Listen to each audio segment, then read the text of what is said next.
Hello, welcome to my channel. We're doing some Fortnite tonight. We got President Richard Nixon here. Says good morning. Thought this would be a Nick Fuentes versus Destiny stream. Yeah, I did say I wanted to get to that tonight, but I was far too busy today, and I'm incredibly busy tomorrow, so I can only stream for about an hour, which means if we were to react to the Destiny debate, we'd probably get through about 5 minutes of it, 5 to 10 minutes. So that's not really productive. So we're going to do Fortnite tonight and try to make that happen tomorrow. So let's get into the matches. Let's see. So we got this new series of quests. So you got to head up over in this area and put some sensors down. How's it going, Nixon?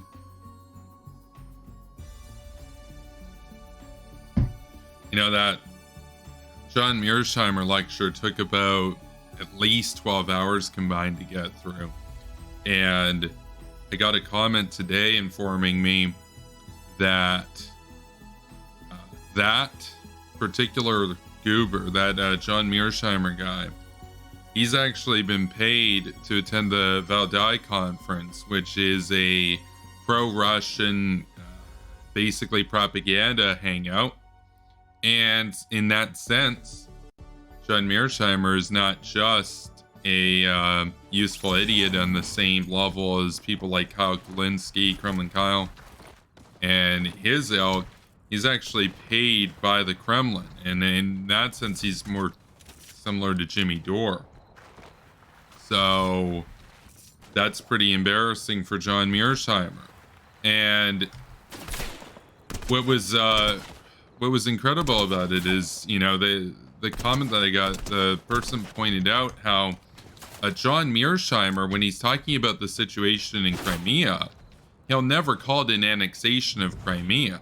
He'll always talk about it as an incorporation, and that's actually directed by the Valdai conference, that if you want to attend, you want to get all these kickbacks from Putin, you can't call it an annexation. And to watch that, to see somebody as rich and quote-unquote successful as John Mearsheimer, who doesn't need to do this crap, chill that hard. I mean, it's the sort of behavior that you would expect from somebody who's desperate. Well, the two camps of people. You'd either expect it from somebody who's young and naive or edgy and thinks it's like, you know, a way to piss their parents off or whatever. You know, oh yeah, I'm gonna go and be like a Jackson Hinkle and work for Putin. That'll show them, that sort of thing. Like, I get that. Like, it's cringe, but I get the motivation for that. You want to piss off your country, piss off your family, that sort of thing. It's edgy. Nobody's gonna take that away from you, right? The other set of people are people who are like totally desperate, like bankrupt, you know, just got divorced, lost a ton of money, that sort of thing, and now they gotta, you know, go and shill for the Kremlin. That's what happened with a lot of spies during the Cold War that sold America and other countries out, was they needed the money, you know? There was one guy who sold out billions of dollars of US nuclear secrets for about $30,000, for example, and of course he got caught, but you get why he did it. It's incredibly unpatriotic, obviously, but you understand the motivation there, right? For money. John Mearsheimer, by all accounts, is financially successful. Okay, we just gotta take this battle first. Then I'll get back into it.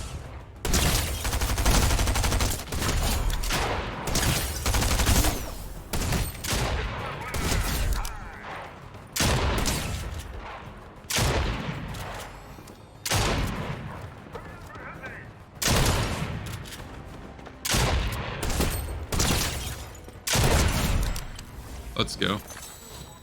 So John Mearsheimer is, by all accounts, wealthy, successful, outwardly at least. There doesn't seem to be any indication that he would be desperate for the money, and then it raises the question, why?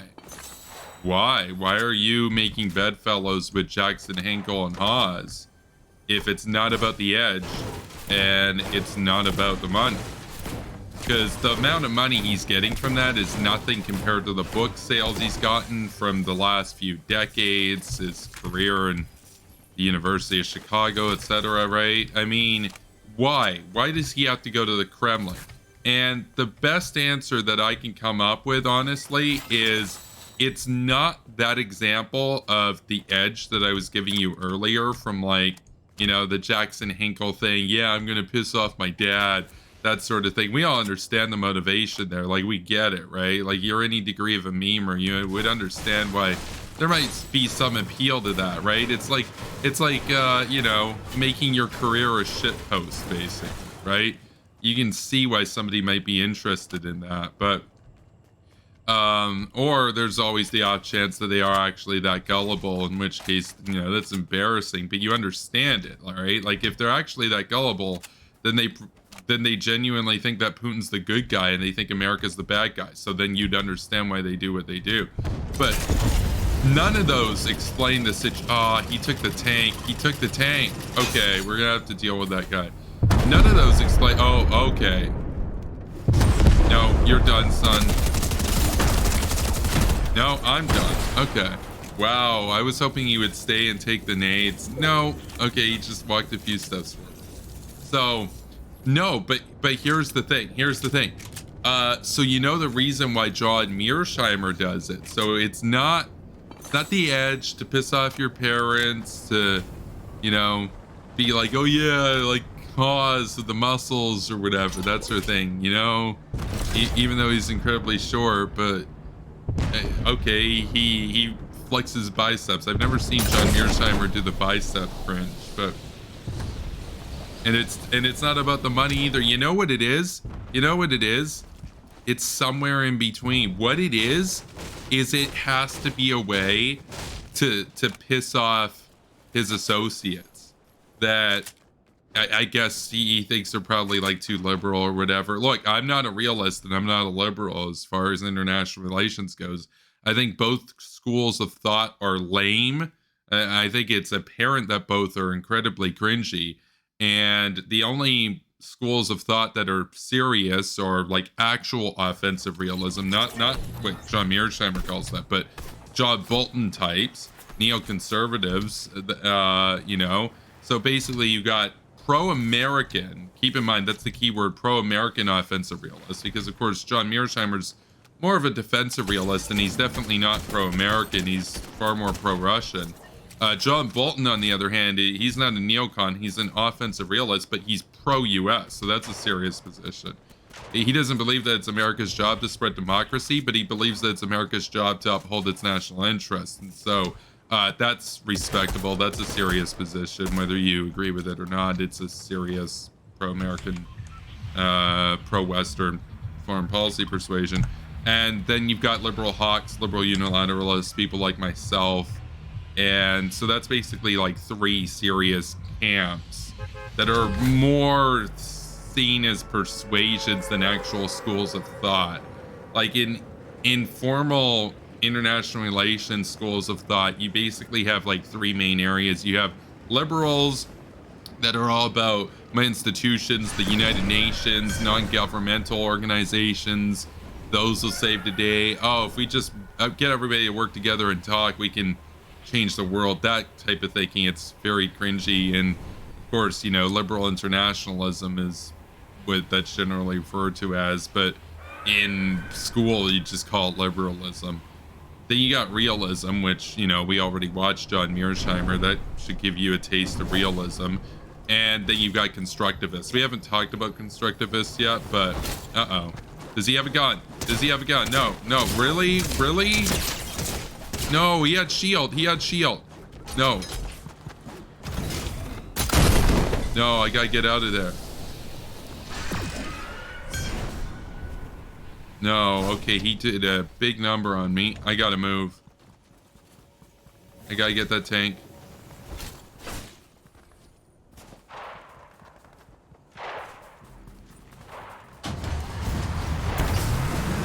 Yeah, you're not getting in here, kid. Uh-oh. No.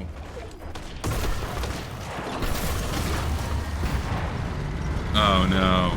Okay, well, I guess he's going riding with me then. No, he's trying to shoot out where I am. No.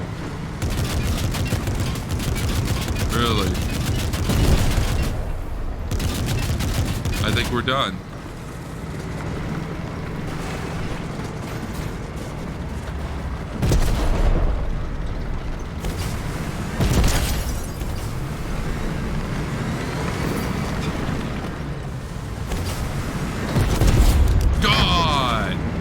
He almost destroyed me. I have literally 50 health left.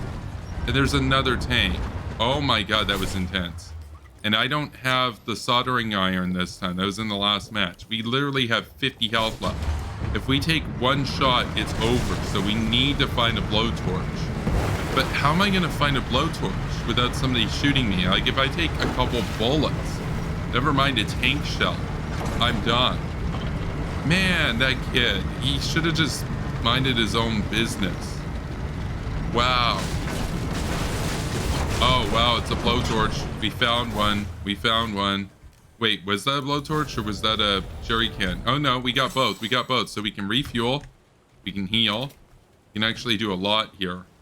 Okay, that's good. So if somebody shoots the tank, we're screwed. Anyway, as I was saying, there is another school of thought that we haven't really, I don't think I've ever really discussed very much on my channel because it's a joke, like it's a meme. That's constructivists. And constructivists, like, they're not serious. Like, they are, but they're not even worth discussing.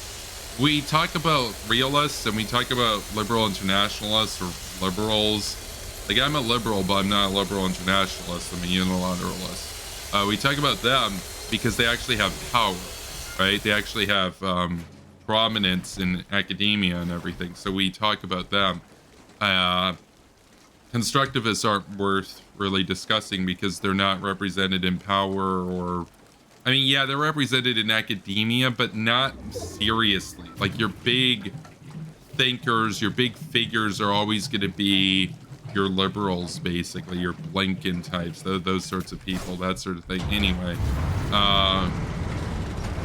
so we don't really, like, it's not really worth my time discussing constructivism, unless somebody who's a constructivist wants to debate me and go about challenging me, like, sure.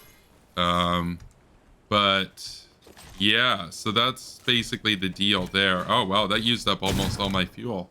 All my fuel. Get 39%. Okay. Well, we have a tank now. We actually have a tank. I can't believe it. We got heals and we got a blowtorch. And we were able to repair this tank. We needed this tank. Okay, it's time to go and kick some butt. Let's head over there. I got a tank. Let's go.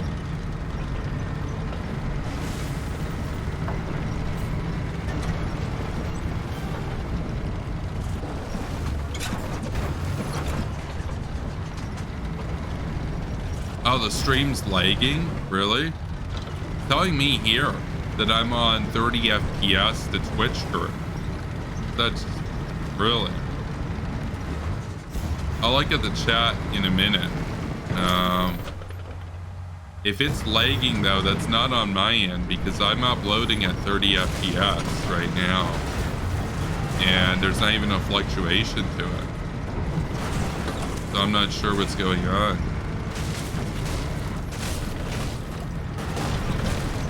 What's your guys' internet connection like?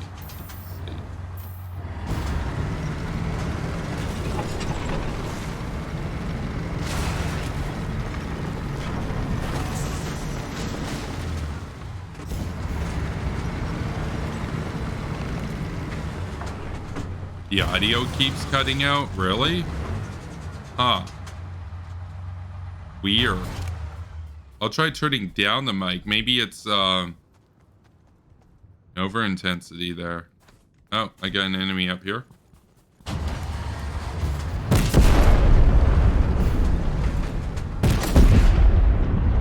That's weird that the audio's doing that. Because it's not giving me any notification that that would actually be the case. Oh, there he is.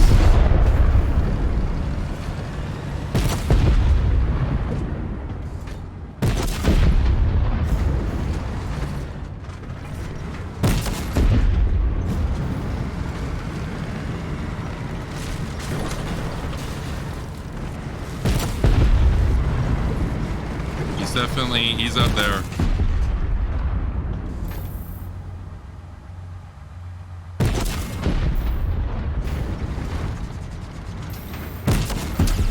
Boom, 70.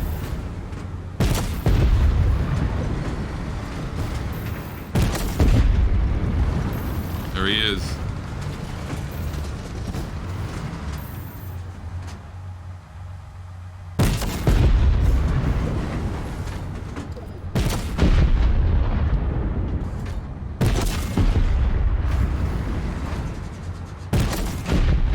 I guess I'll just have to trash this entire building.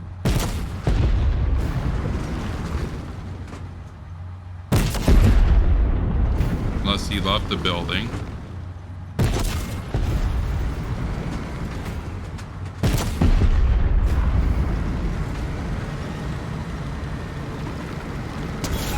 Gone. Yeah, no, he left that building.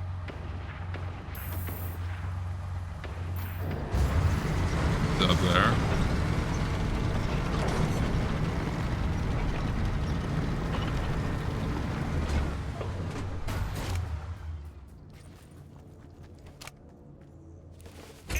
You needed that? Saying that if you get caught putting these up, you don't know me. We've heard good things. Move my box away so he can't shoot driver's position.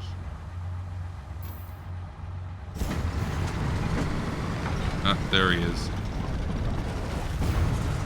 Saw somebody down there.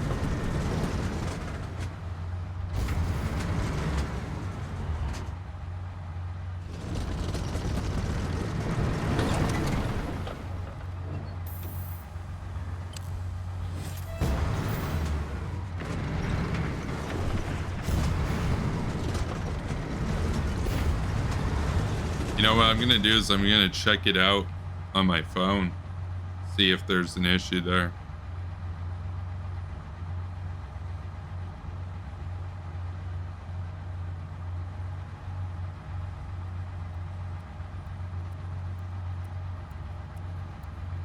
No, I do see it lagging. That's so weird. That's so weird. Huh.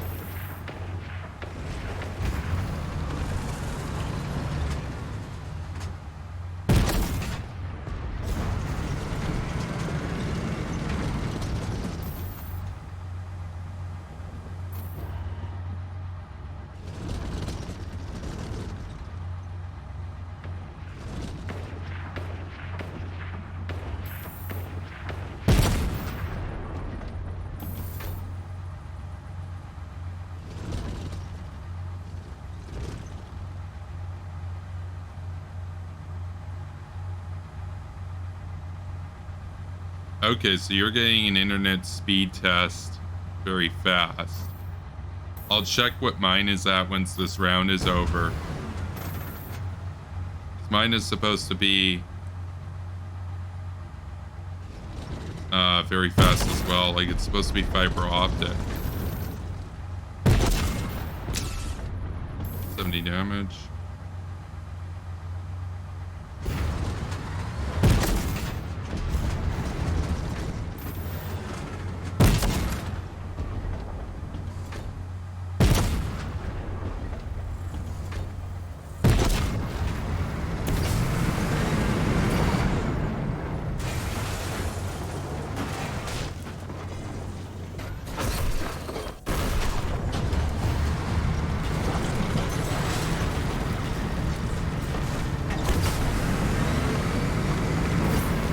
Another tank up ahead.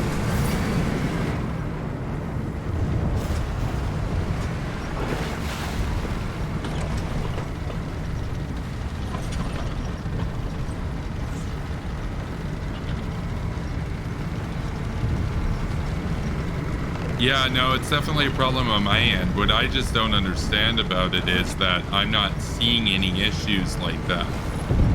So it could be a problem with Twitch. I'm not sure, because my upload is normal.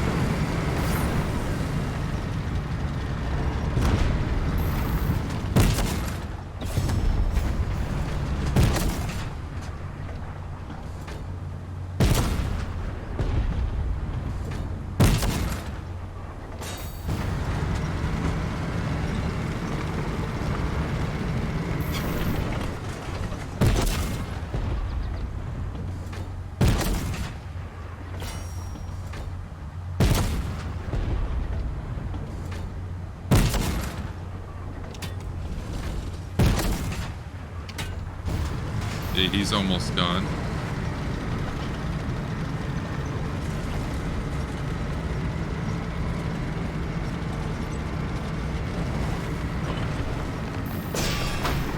Whoa.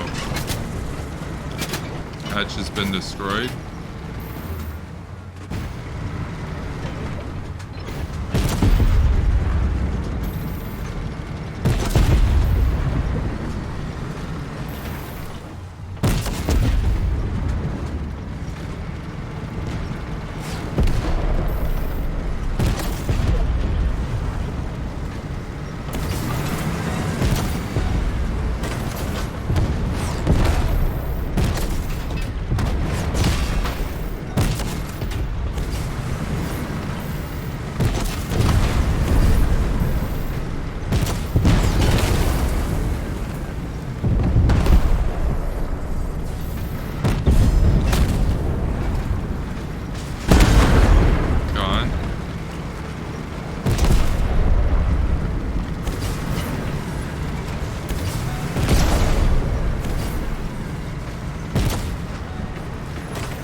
Now I'm basically a sitting duck.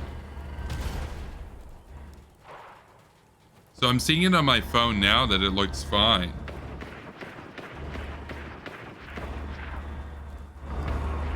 Huh.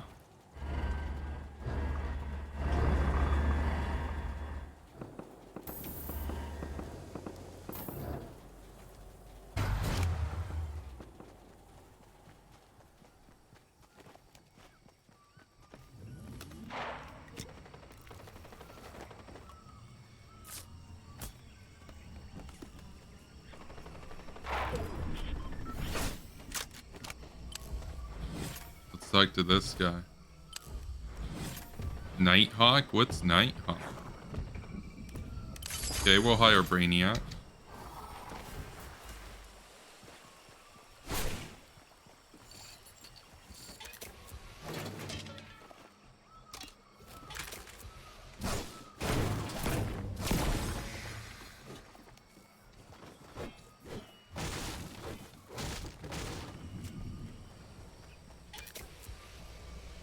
Is it a 5-tick? Yeah, it's a 5-tick. Dang it, there's no saving the tank.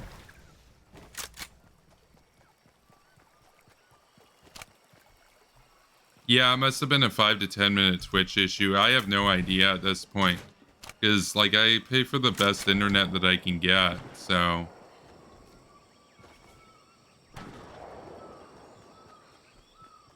And like I said, it gave me no indications on my end that I was having any upload issues. There he is.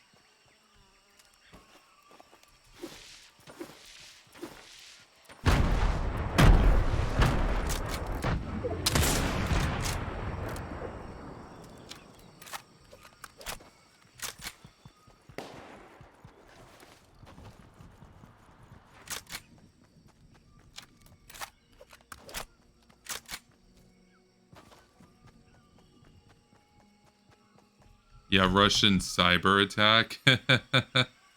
Yeah, they don't want me talking crap about John. They're like, no, he's our favorite. He got us 22 million views and a whole new generation of suckers who think they're smart, but just say whatever Vladdy wants them to say. No. So that goober's gonna have to come in here from over there.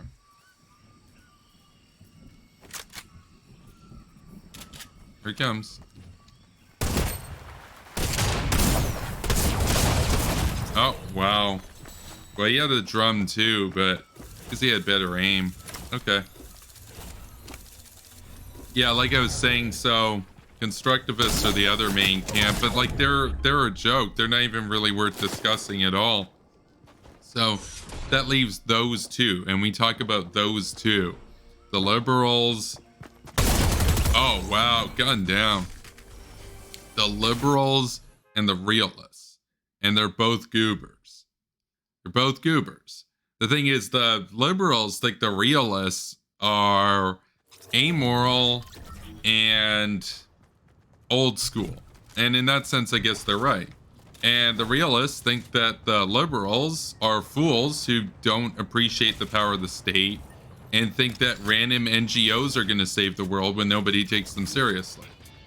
And they're also correct. But here's the problem. They're both wrong because they both aren't operating in a mindset. Actually, you know what? We're going to go for the pawn. We're going to go for the pawn. And then we'll get a tank later. We'll figure out the tank later. I want to go for the pawn first. So they're not operating in any sort of strong worldview that's concerned with putting democracy and the liberal world order above any other interest. Because the liberals are concerned about optics, but unilateralists, people like me, we don't care about optics. They care about winning. And realists, they don't care about optics, but the thing is, they don't know who to even root for. Like, they can't tell one side from another. Oh no, no, you don't. Okay. Oh my god, it's gonna come back. Wow, that was so scuffed. The fact that he got that gun and then he got the other gun. I mean, my game was kind of stuck for a second. That's tough. Okay, well, now he has to deal with this shard. Try that again.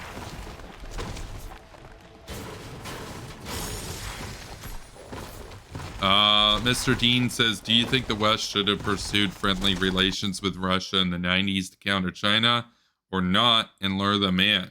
Some hawks I talked to proposed that idea since Yeltsin rather than Putin was in charge. Personally, I don't find it a smart strategy. Yeltsin was more dangerous than Putin at the time. Like, if you actually think about it, who was the only Russian leader to ever open the nuclear Shagid or football on the United States? Well, that was Boris Yeltsin. In the 90s, he actually took it out and he was ready to nuke the United States over a regular rocket launch near Norway. He was that spooked. I mean, he wasn't a friend of the United States. Plus, he was deeply corrupt. I mean, think about this. Think about this. This is such an indictment of the Yeltsin administration. Vladimir Putin was actually popular and actually improved the Russian economy for the first 10 years of his rule. Basically, right up until the late 2000s to 2010, Russia was definitely in a better position than they were under Yeltsin. And if you think about it now, they still didn't really catch up to the Soviet levels, but we're gonna go sleepy sound. But Yeltsin was a clown, and he allowed a mafia state to emerge that, I mean, obviously Putin consolidated for himself, but when Putin initially cracked down on all of Yeltsin's mafia oligarchs, he was right about their corruption. He just wanted to do it all for himself. But I mean, this idea that somehow Boris Yeltsin was like this liberal, or he was this friend of the West or whatever, no, he was a clown, and he was an enemy of the United States. He was incompetent, fortunately, but he was also reckless. He was dangerous. He was drunk, etc. And basically the corruption that Putin does today was diversified. There were a lot more people doing that type of corruption back in his day. But I mean, the idea that we would work with them, no, here's what we should have done in the 1990s. We shouldn't have said, the Cold War's over, we don't need to think about Russia anymore. We should have worked very hard to turn Chechnya into its own country, give money and weapons to the Chechens that were trying to free themselves, and do that and stoke nationalisms and balkanize in other parts of Russia, not just Chechnya, but Dagestan. I'd like to see that happen in Eastern Russia and Siberia, that sort of thing. And we could have turned the biggest country in the world with a ton of nukes that they were aiming at the US to a bunch of smaller countries where you've got the leverage over all of them, and where you're able to get them to give up their nukes, like how Ukraine was and Kazakhstan and Belarus did, but also where even if some of them do keep the nukes, they're going to aim them at each other. They're not going to be in a position to start World War III and end the West, right? So we should have balkanized Russia. We should have turned it into, like, ideally 80 countries, but I'll settle for 5 countries, right? There we go, 20k XP, let's go. And we should have stopped trading with China. We should have recognized that China was the new enemy. And we should have given serious support to the Chechens in their fight against the Russians, or the Russian state. And we should have helped them like we helped the Mujahideen. Yeltsin knew how to party, except he was too drunk to enjoy it.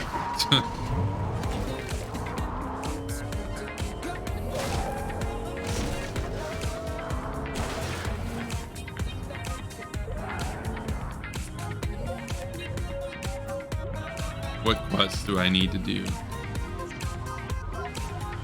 Need to go and deploy sensors up there?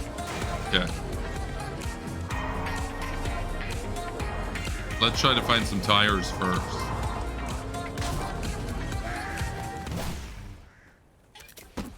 Yep.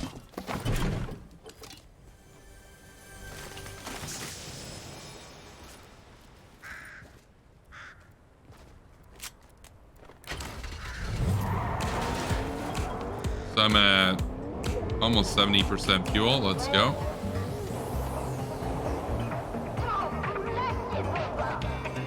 Also, I have a gaming channel on YouTube now, Superpower Gaming. So if you subscribe to me there, you can catch all my gaming streams and non-stream content.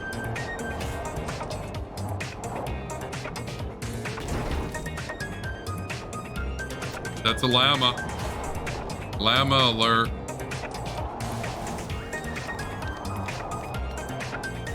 Oh, I can't damage it. Oh, but I can stun it at least with the truck.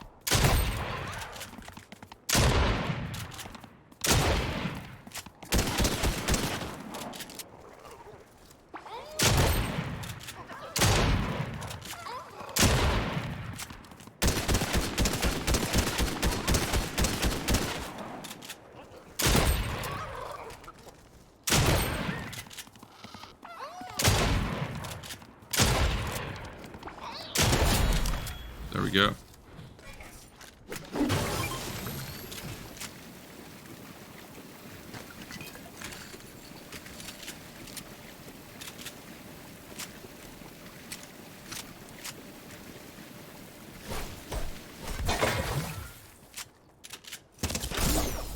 Nope.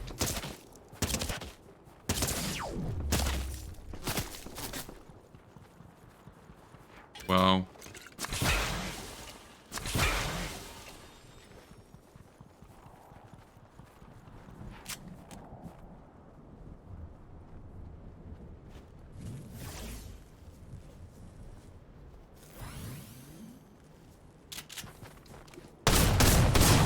No, he's got an auto. Okay.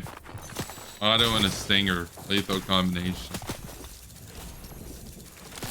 Oh, he's taking fire now.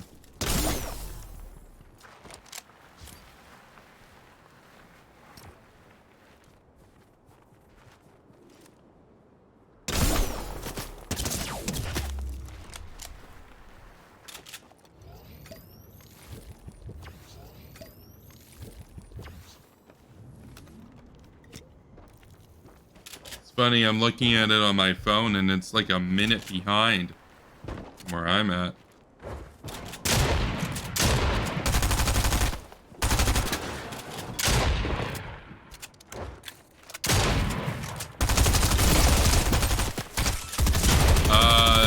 DG 1995 as first pick for Canadian Conservative leader. I haven't looked into it yet, so I wouldn't be able to give you an informed position. I'm not a particular fan of the Conservative Party these days, so.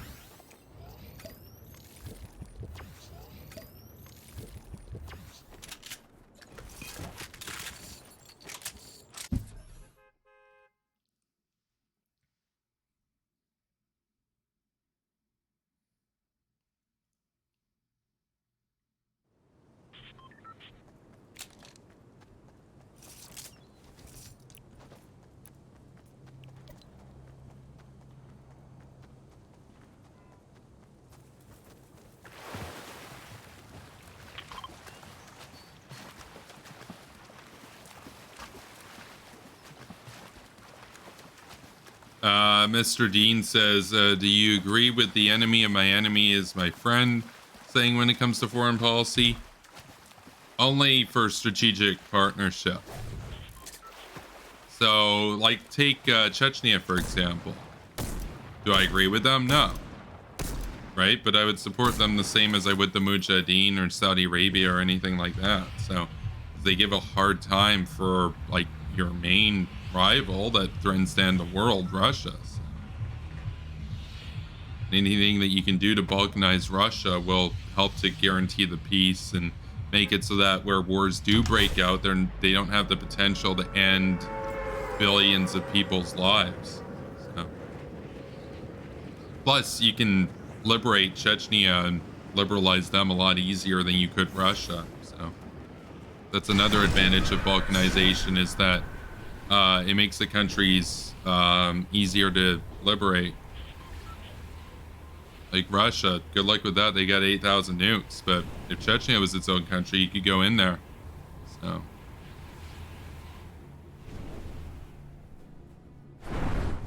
And actually forge a liberal world.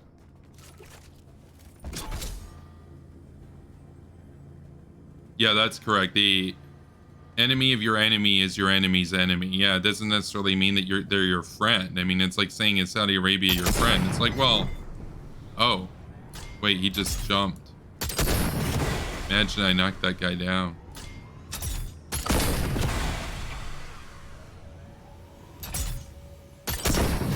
Imagine that hit. Boom, 100 damage. I just did 100 damage. Wow.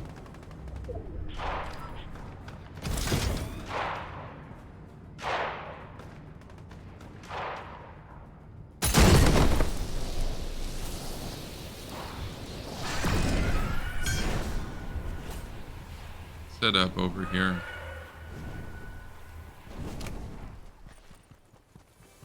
Yeah, like that's the thing with a lot of these things, is they're just complete oversimplifications.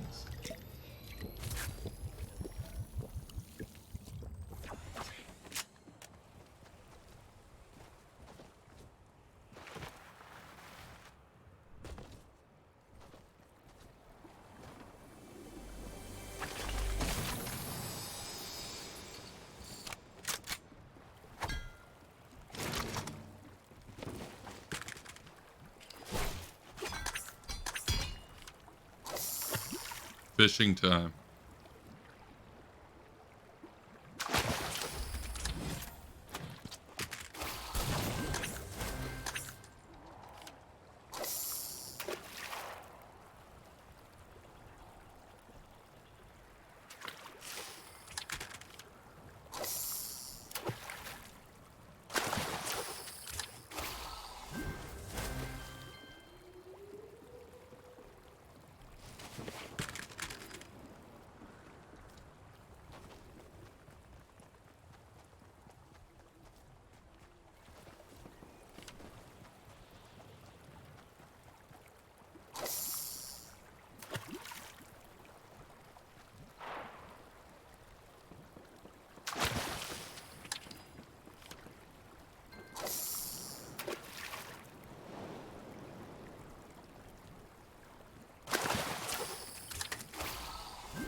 Yeah, Nixon points out, yeah, people with Ukraine flags praising Navalny. That's pretty cringy. I don't think people understand that Navalny's a Russian nationalist. He just happens to be against corruption, which again, if you wanted to make Russia strong, you would be against corruption. Why did their tanks explode when they invaded Ukraine? Because they hadn't actually maintained the tires and all that stuff. Because the money that was supposed to go to it went to pay for a bunch of corrupt dudes' yachts. So, and that's true, and that's true. Like, that's the thing. That's why Navalny would be a bigger threat than Putin, because if he's serious, he would actually clamp down on the corruption and make the Russian military efficient. That'd be bad, because they spend more than the United States on defense as a percentage of their economy. I mean, imagine if those tanks had been maintained, how much death and destruction they could have done.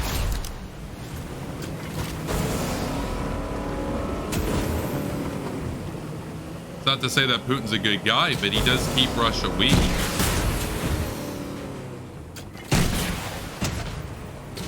Damage. No.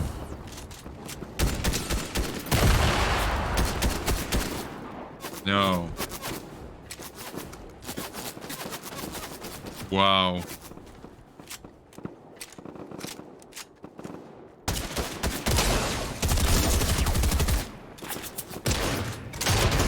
Gone. Uh-oh.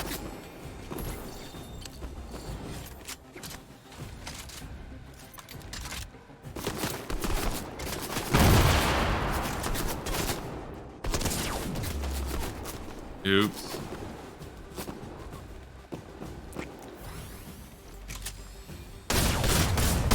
That's a player. Where did they even come from? I didn't even see their footsteps. Wow. They kind of blended in with the fog. How is pink camouflage in this?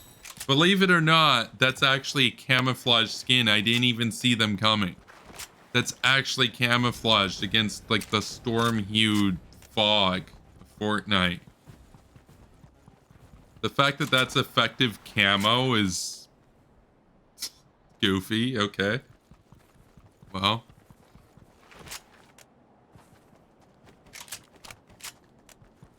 Mr. Dean says, an interesting thought experiment you mentioned on Twitter is that if Western countries back the whites in Russia and the nationalists in China more, then most of world history plus today wouldn't be so messy. Well, that's pretty simple. We wouldn't have had a Cold War. Mao never would have won, right? Like 40 million Chinese wouldn't have died. Basically, China and Russia, like China today would look like Taiwan, and Russia today would look like either the UK or Saudi Arabia. Like, basically, there's this idea that, oh, well, but it was an autocracy. It's like, no, the White Army was not just autocrats around the Tsar. It was diverse. Look into it. But even if you say, okay, we restore the Tsar and it's still an autocratic system, well, okay, they would reform over 100 years. But let's say it takes 400 years, like the argument was being made. Okay, so then Russia looks like Saudi Arabia today. In other words, over the last 100 years, they've killed a few thousand people and never got nuclear weapons. And were an ally of the West. As opposed to killing 60 million people and arming and funding states that went on to kill tens of millions of people like China, Pol Pot, Vietnam, Laos, Congo, Venezuela, Cuba, Nicaragua, the Sandinistas, etc., the Naxals, all that stuff. I mean, think about it. Communism never would have really been a thing. There'd still be over 100 million people that wouldn't have died last century from homicide, right? So it's not even close. It's like, okay, so even if the worst case scenario, they stay in absolute monarchy, well, Saudi Arabia is an absolute monarchy. Like, the Soviet Union killed more people in one day under Stalin than Saudi Arabia's killed in their entire history. Like, Stalin killed almost 10 million people in 2 years during the 1930s. And then he did an actual purge later on in the 1930s. Saudi Arabia, what do they do? Okay, well, they execute a few people. They do, you know, religious BS, that sort of stuff. It's like, okay, but there's a industrial scale of slaughter to communism that absolute monarchies never hope to achieve. So, even if they wanted to. So, you're better off in an absolute monarchy than Stalin. I mean, consider the fact that Lenin executed more political prisoners in one night in one of his jails than the Tsars did in 400 years. And that was one of the main political prisons. So you have 4 centuries or one night under communism. Which would you prefer? And of course, the Marxists on Twitter would tell you, oh, well, Lenin, he was Chad. It's like, oh, okay, so you're just a dictator fanboy. Great. Like, even amongst dictators, there are better and worse options, and an absolute monarch is about the least bad that you could find. They're probably going to kill far less than like Mao or Stalin or Hitler, those types of people. The worst thing they're going to do is just spend a lot of money on their coronation and palace and have some political prisoners. Okay, it's not a fight. Okay, I gotta run.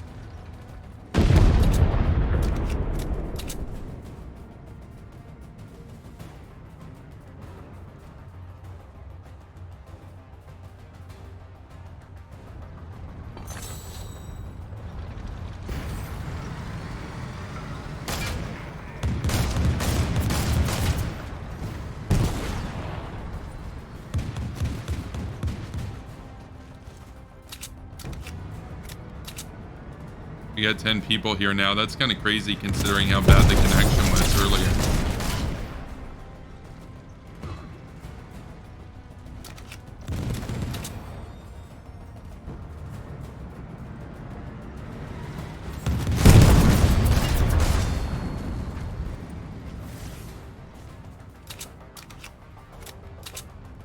I want that tank.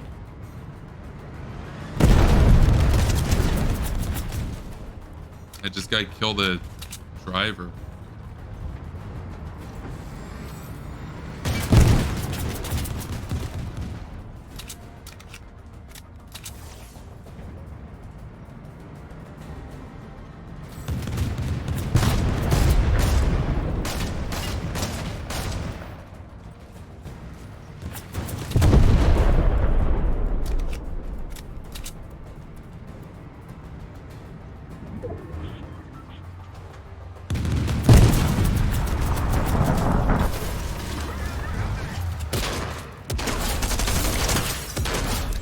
There we go. And that's how you take a tank.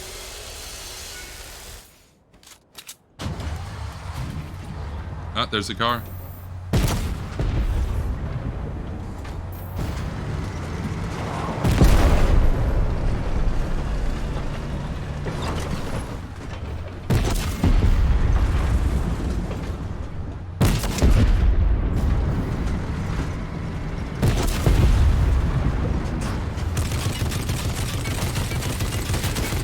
Oh no, he's there.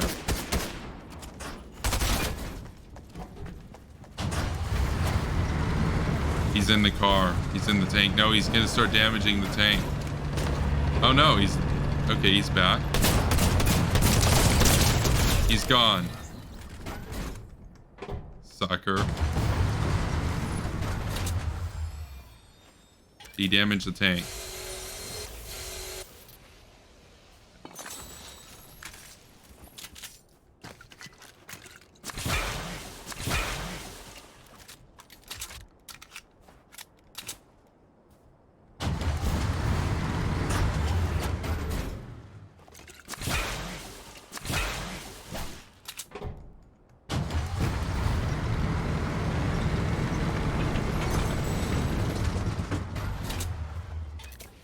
I want the other blowtorch.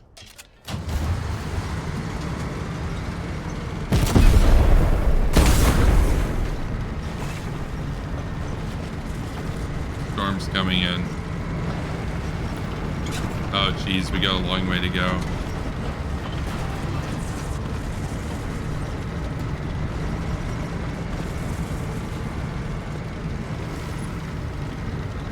Yeah, Navalny did refer to immigrants as cockroaches. That's correct. Yeah, like he's an ultra-nationalist, like what you expect, right? I mean, people like him because he's against Putin. It's like, okay, well, guess who else is against Putin? ISIS was against Putin. Like, being against Putin doesn't make you a good guy.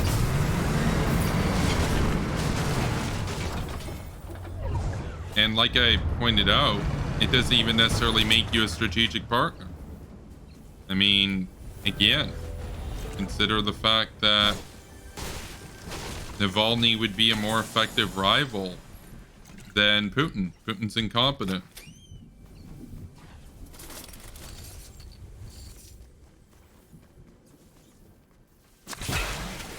Let's fuel up the tank.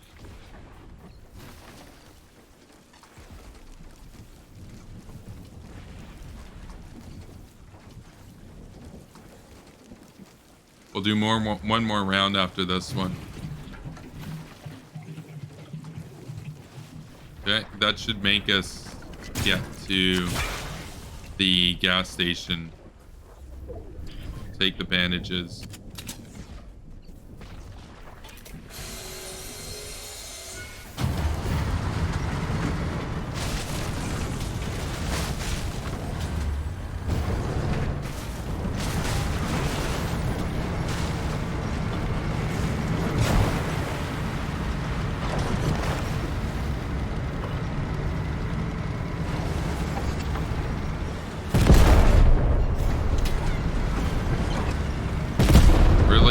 Try fighting a tank.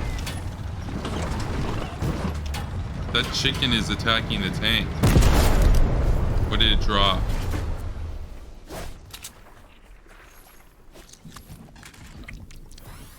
We'll take an upgrade.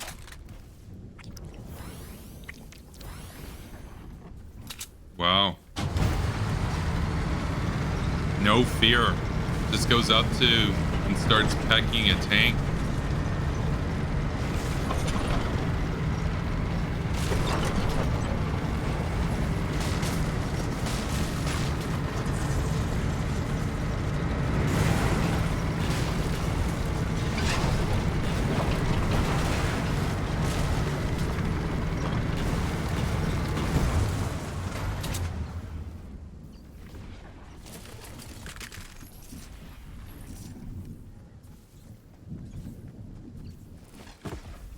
Yeah, we can't even stoke the campfire right now. Because there's no building.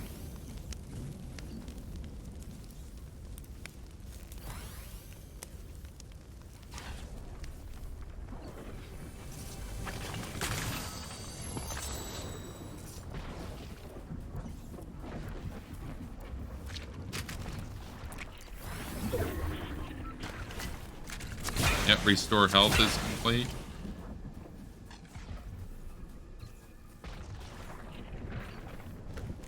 Yeah, we needed that.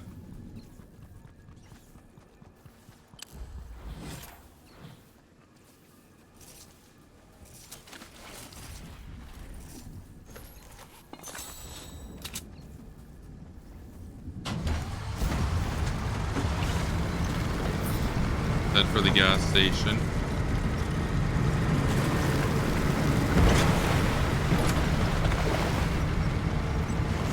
Hopefully it hasn't been blown up. Oh no, I don't see gas.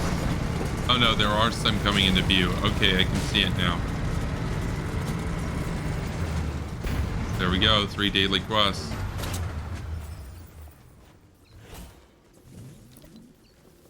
Got a long way to go.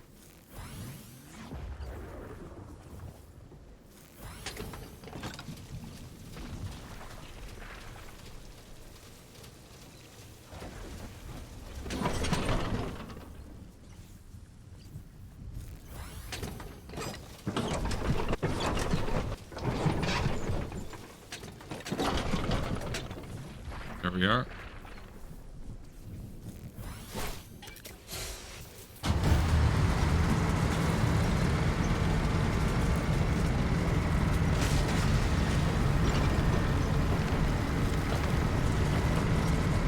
So Mr. Dean says, I'm convinced a significant portion of conservatives today would have supported the USSR over the US due to socially conservative views and wanting to own the Democrats at the time. You know, it's funny that you say that because back in the day, oh, and I need to heal. Back in the day, the Republicans dunked on the Democrats for being weak on the Soviets, and they were mostly right. I mean, you look at somebody like Jean Kirkpatrick, she was a Democrat, but she crossed over to the Republicans, and one of the reasons was that the Democrats were all down to do détente and just be like patty cakes with the Soviet dictators. So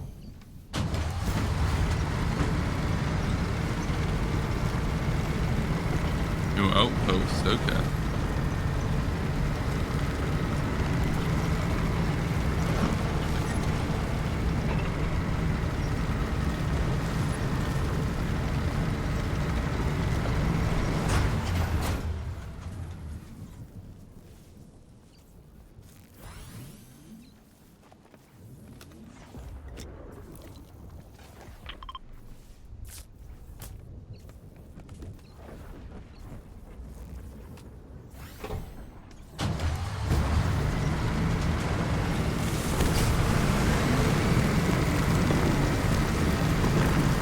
Yeah, we're gonna drain fuel too fast doing that, though, is the problem.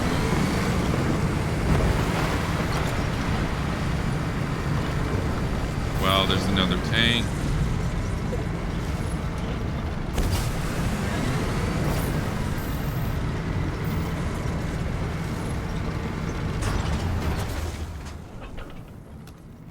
Let's get healing.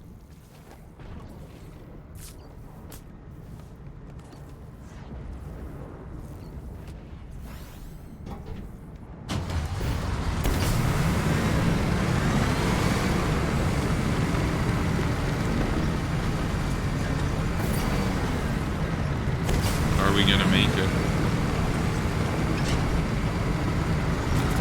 Yes, but we're almost out of fuel. I think somebody else is doing the same move with the tank, but they might have had to abandon it to the low fuel.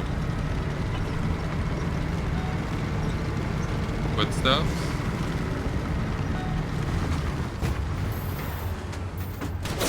Nope.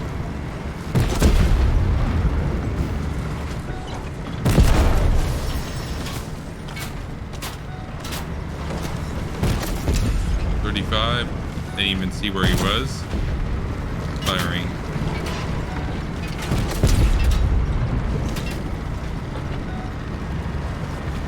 I'm a little exposed right now.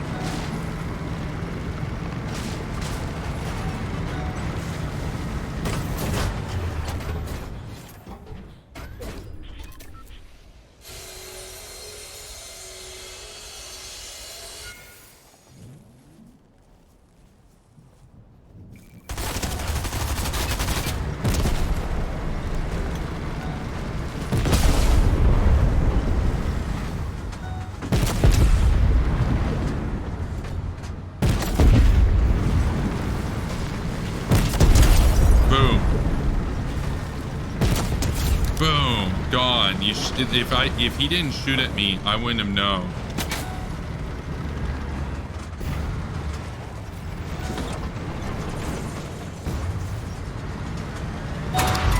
Wow.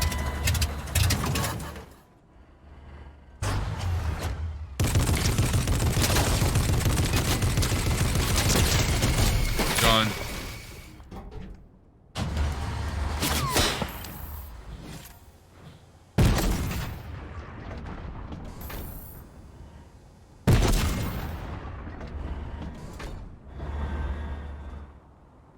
I need fuel.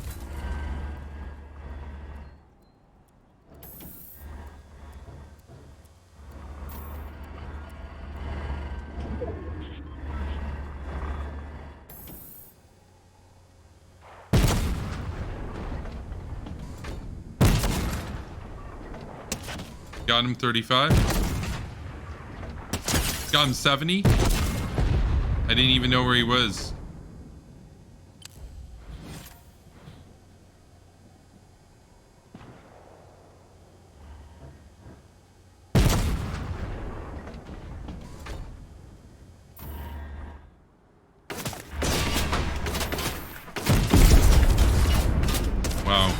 Wow, that's the play. Go for that box. Okay, we placed third. Not bad. Yeah, made the Paleocons. Well, the Paleocons at the time were isolationists. They didn't want to do anything about the Soviets either. So they understood that the Soviets were closer aligned to them than anything in America. But of course they were cowards. They would never actually go and live there, right? Because no, we need our food and everything. It's like, okay, so you want the profits of living in a free country, but you want to, you know, vice signal about how much better the Soviets are. Well, that's pretty cringe.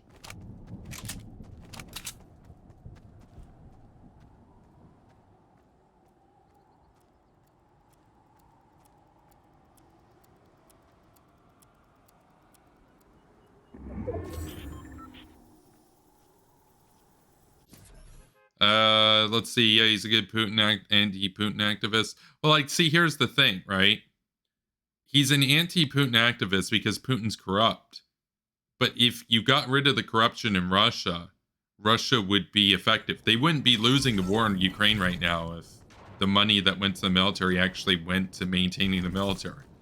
They would be formidable. They have 23,000 tanks, somewhere on that order. Or it depends. It depends. They have a lot more tanks than Ukrainians, and their tires exploded because they were never maintained. But imagine they were maintained. Imagine that 4% of the budget that Putin spends on the military, or 4% of the economy, which is a lot more than Biden spends. If that actually went to maintaining those tanks and aircraft and whatnot, imagine how much damage they could have done. Maybe they could have taken Kiev in 3 days. Who knows? Who knows? All that we know is that Russia is incredibly weak despite being strong on paper because of the corruption. And if Navalny got rid of it, that would be a pretty scary thing. So there's no point in getting rid of the corruption in Russia unless you actually, we'll go Condo Canyon. Unless you liberate Russia, unless you actually have a liberal democracy. Otherwise, all you're doing is strengthening an enemy state at that point. And we're not interested in that.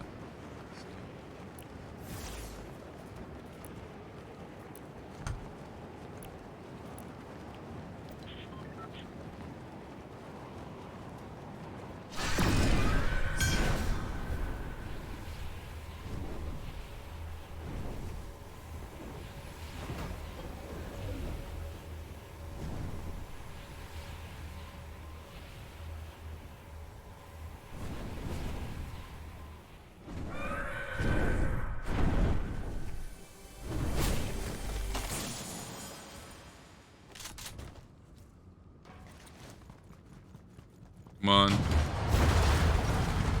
Let's go. Oh, that should have been a direct hit. That's a direct hit. Ah, they destroyed my fuel though.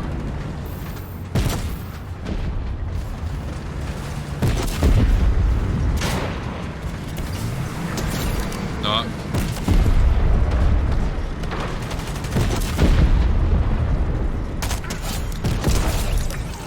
Oh, knocked. Let's go. He only had 45 health left. Now, there was another guy in town, but we don't actually have the fuel to hang around. Oh.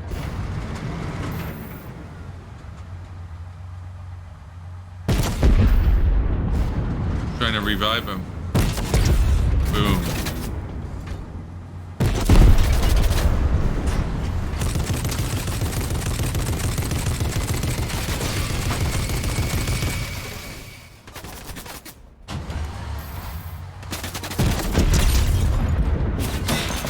No.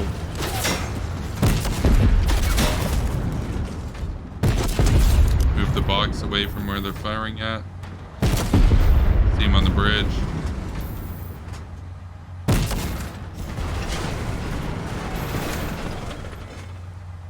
He's hiding in there. Unless he went under the bridge. I don't know how far back he went. We need that blowtorch, though. Crap. We're running low on fuel, or we will be.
There are 2 snipers. No. They just blew up our tracks. Not good. Not good. We're not going to get far like this.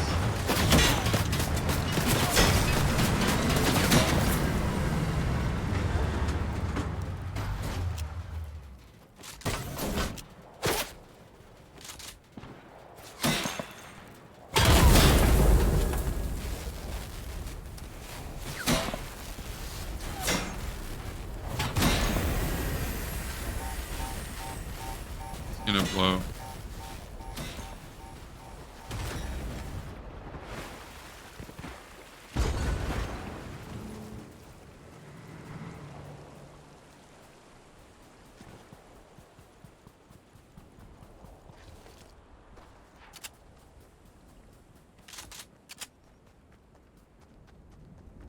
Just run through buildings. Guess I'll play some drunk Fortnite too. Yeah, the problem is there was no getting at that sniper. That sniper went up on the airship, so GG's. I'll have to commandeer this tank.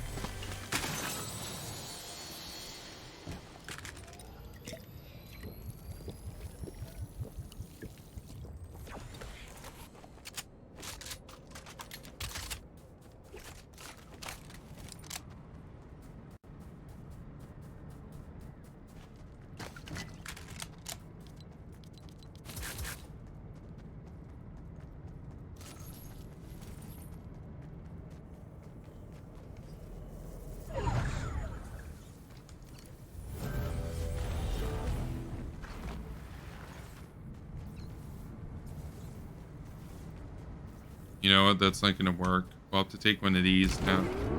I'll find another tank. Gotta get out of the storm.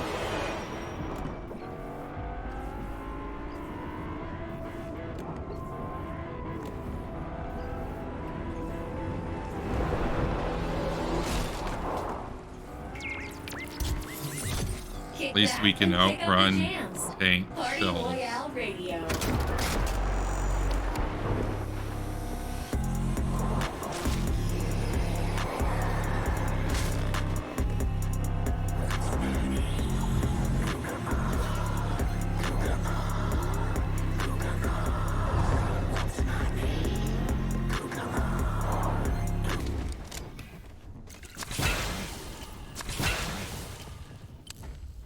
Oh.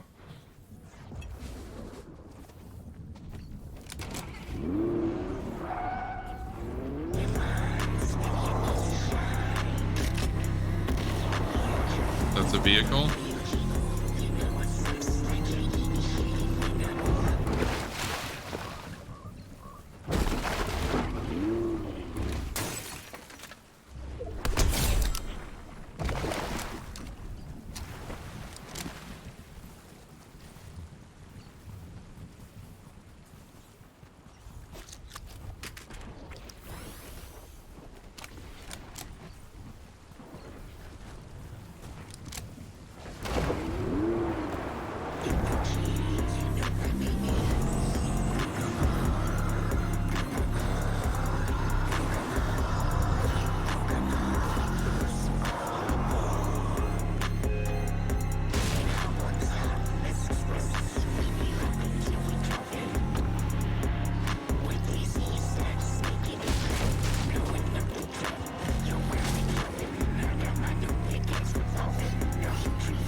See him?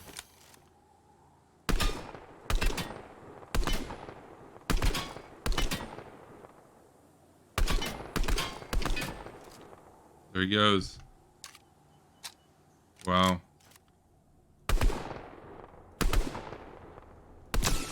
26? Disappeared from frames.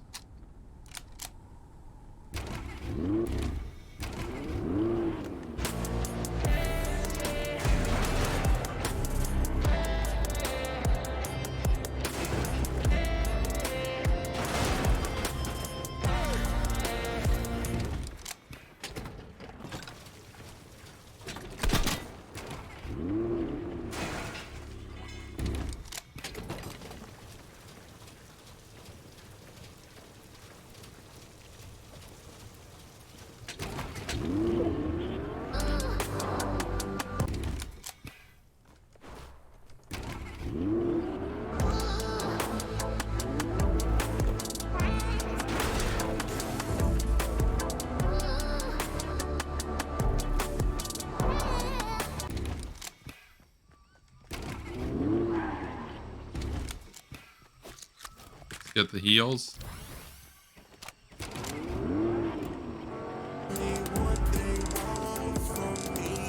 There he is.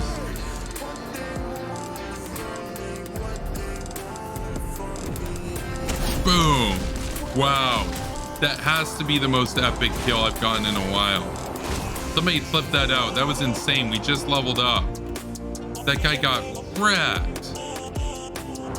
Like, we were going like, what, 100 miles an hour into him? He was running away. It made no difference. Let's go and get that loot. He's watching right now. He's mad.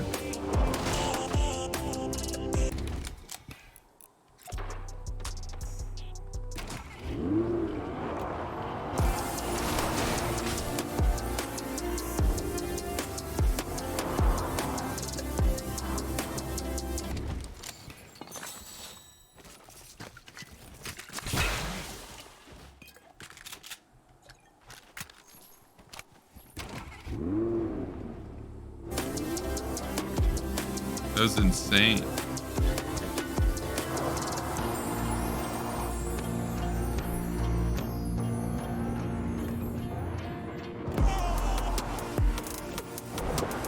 Travel distance in a vehicle.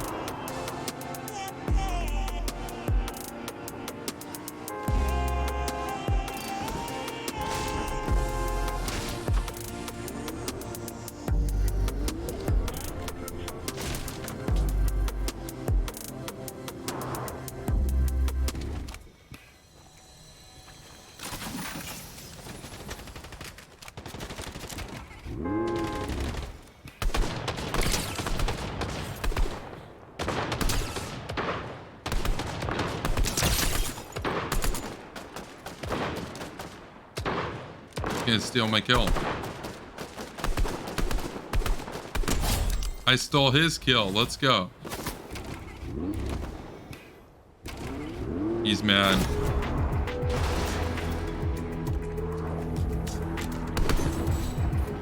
Rammed. Okay, but he took out one of my tires.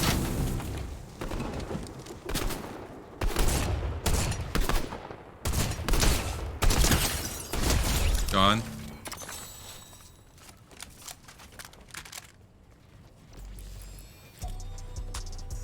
Dunked on. Okay, we'll leave the car behind. It's not gonna have any more use here.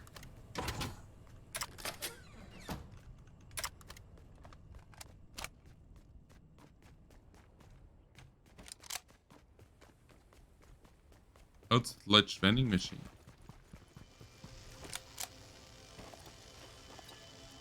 I'll save that. I just don't have the coins to get stuff that's not worth any.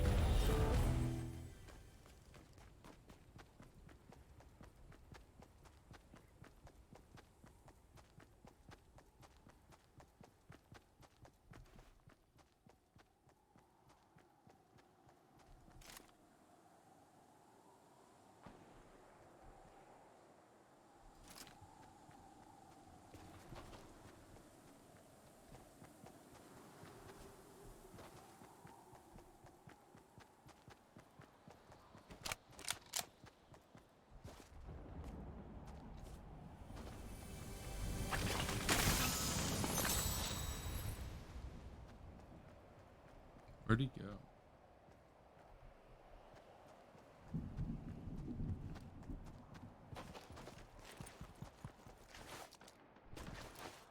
Need that bush.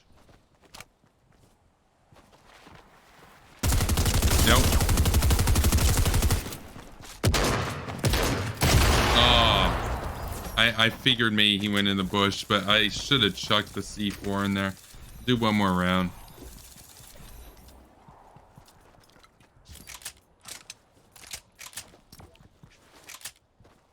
Almost 50 milestone quest. Let's go.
Let's go.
Let's go.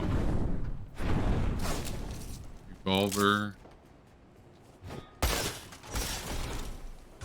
That kind of spooked me.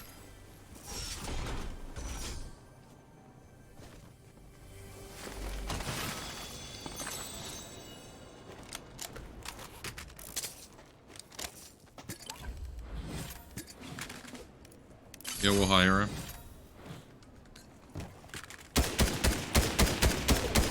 He's shooting.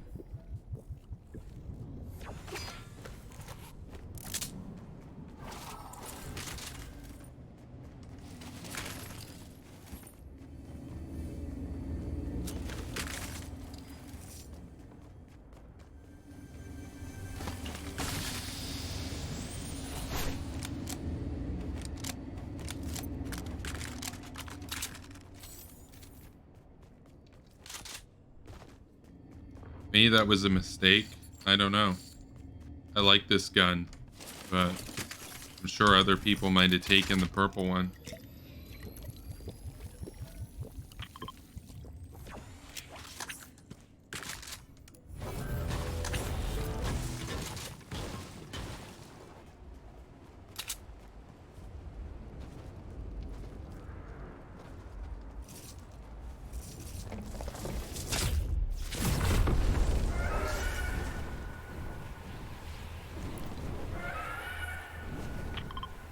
Maybe that one's a safer location.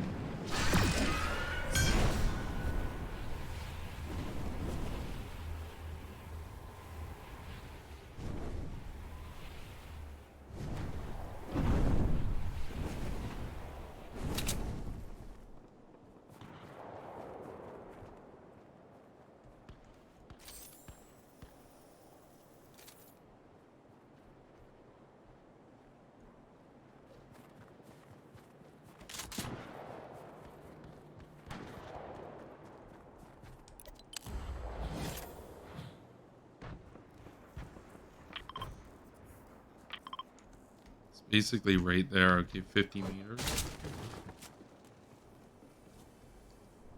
I see it. Camera online, one more to go. Now we're going down there.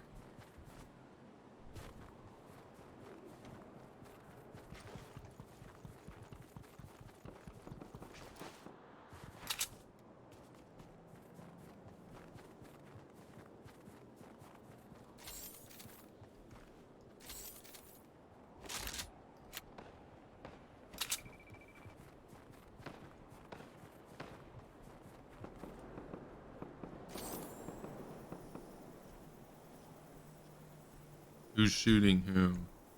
Where? I don't see anything.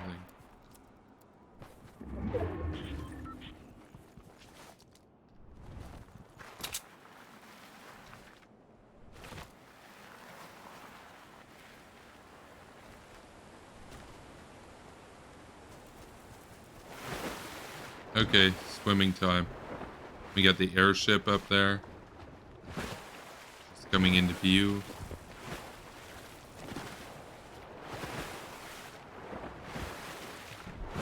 We can't swim all the way over there to take out that enemy on the way. May ditch the boat up here. Let's head for that bush.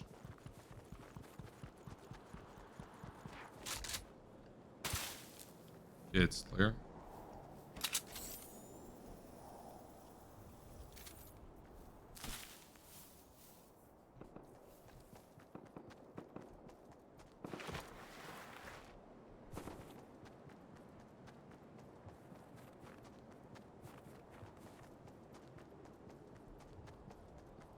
Make it to launch pad.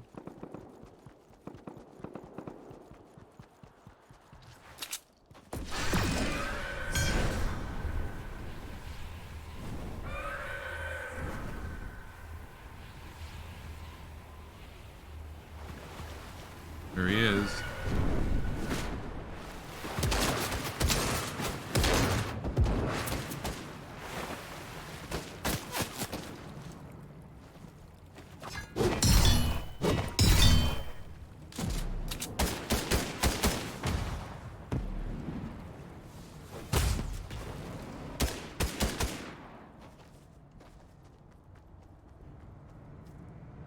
Apparently there's a beacon up here.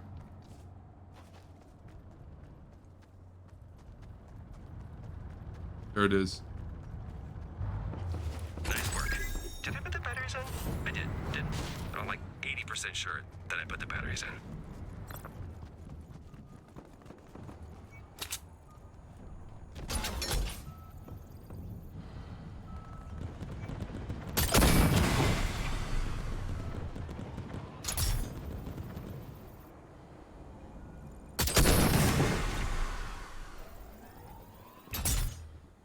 Can't get a good enough angle on it. Nowhere near the range. Okay.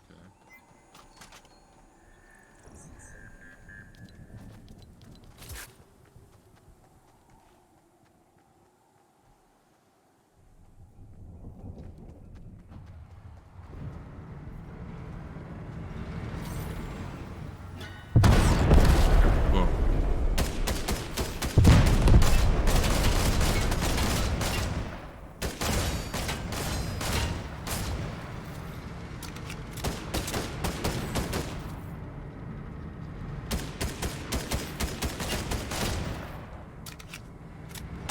That's probably a player now.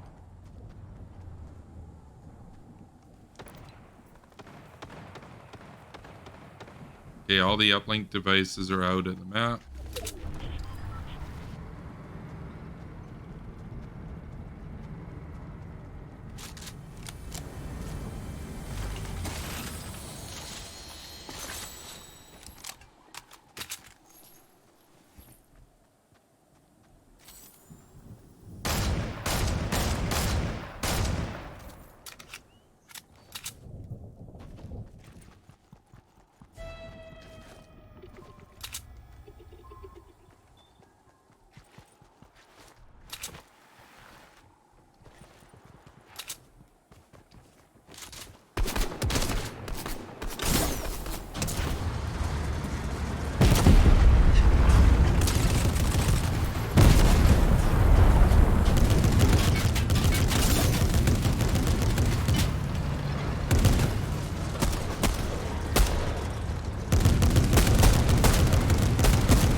Dang it.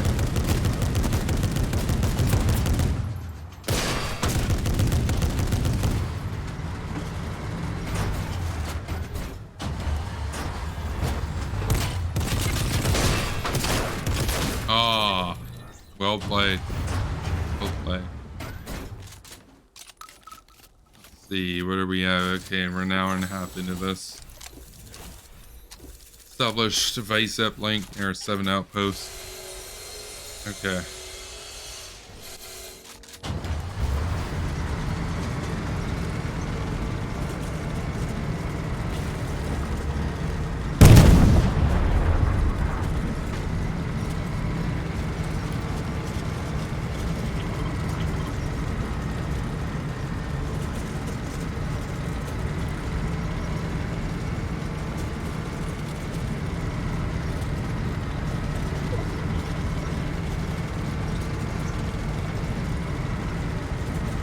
Opinion on Thatcher?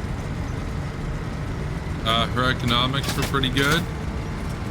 She got rid of a lot of the bureaucracy and inefficiencies in the UK. And she triggers the crap out of a lot of tankies and socialists and stuff, so that's always good. She was based on the Cold War. And yeah. What do you think of Thatcher?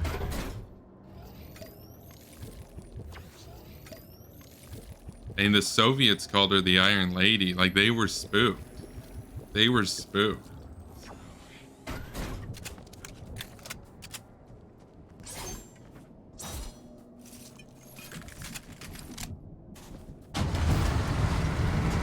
She was like the anti-Corbyn.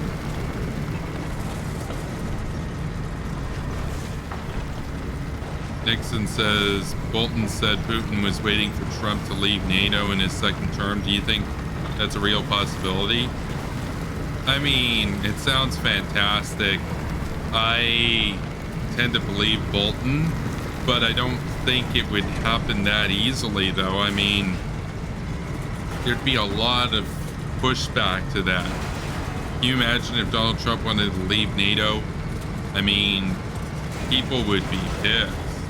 And not just in the US, like the world would be upset. So, because that would basically ensure World War III. Like, there'd be no defense in Europe. Look, I can't even see this guy. He's beyond render distance. Okay, he's up there. No, he's not beyond render distance.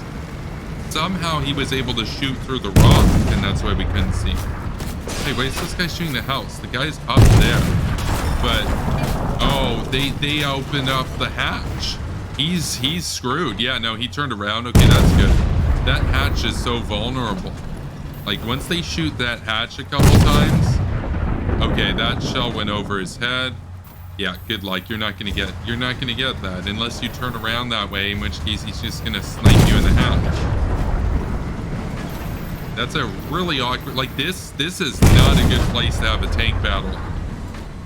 Like, tanks are cool, but that kid has the advantage, being able to just run and jump on the rocks. Like, what are you gonna do with the tank? It's hard enough to even get the turret to aim properly.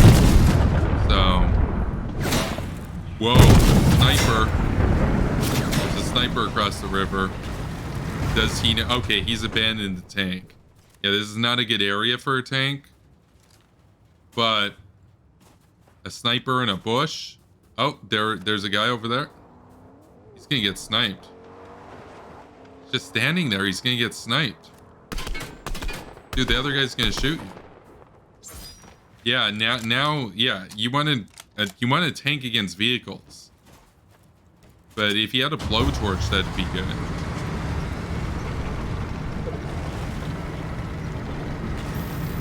Yes, now that's where a tank is good. That car blew up. That's where a tank's good. DG likes her, yeah. No, she's pretty base. Okay, yeah, he's going in for the kill. Yeah, and he got a crown out of that. Now he's gonna have to run because he's got a sniper on his grill right now. But if he can make it to the tank and turn the hatch away from where the sniper's shooting. Like, normally I just ready up, but I actually kind of want to watch this battle. We never really watched the battle of people that killed us. So he didn't take the crown. He's already got a crown. Or he's so much of a noob, he doesn't know what a crown is. So he's either godly and already has one, or he's a total noob. Oh, that guy's doing so much damage, though. Yeah, he's going to have to leave the tank. But the other guy could take the tank. Nice. Oh, gone. Gone.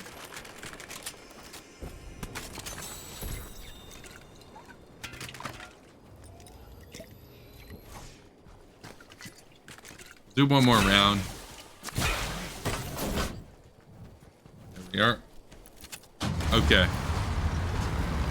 Next game, we are going to establish that uplink near 7 outpost.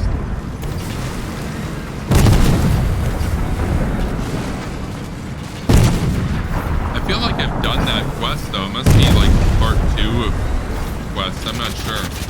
Oh, wow. That tank is gonna blow. It's out of fuel and it's gonna blow. You gotta run, dude. That tank's gonna blow. Okay. Wow.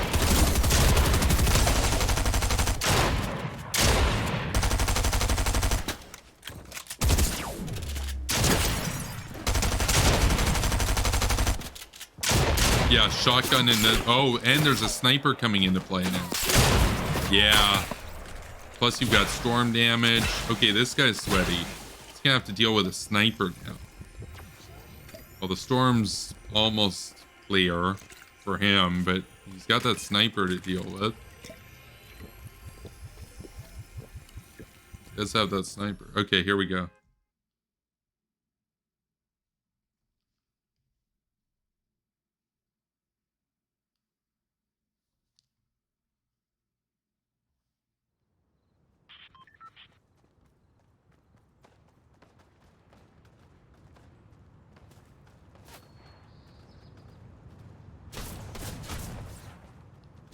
Let's...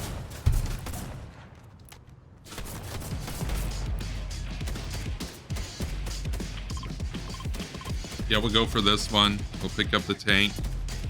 And then we'll get in the zone.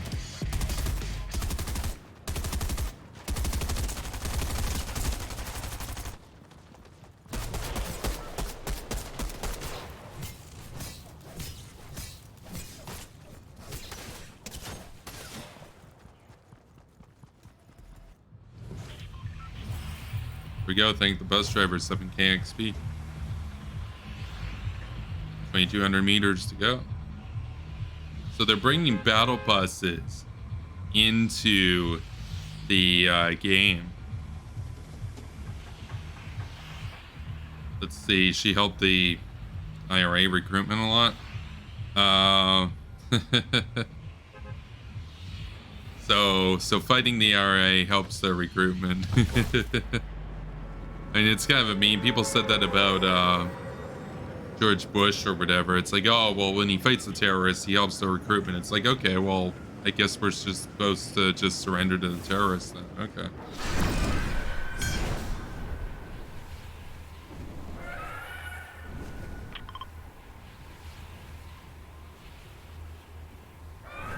Infamy Massacre says you hate pineapples and pizza. I had pineapple pizza tonight.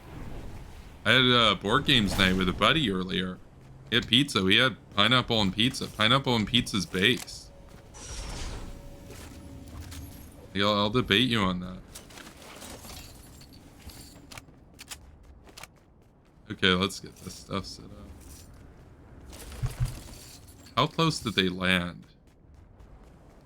That lighter actually sounded pretty close. We might have immediate combat.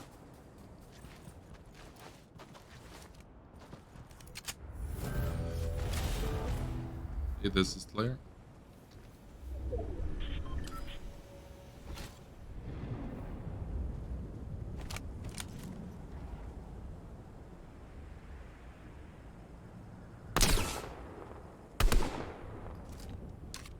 Wow.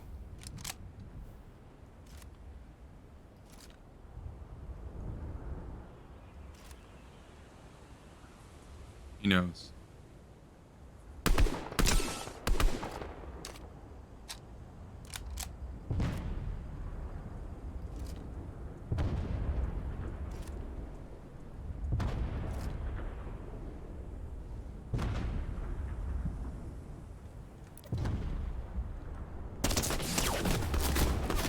How?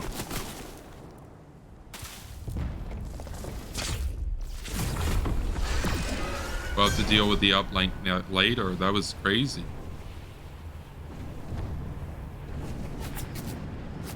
He's shooting at me.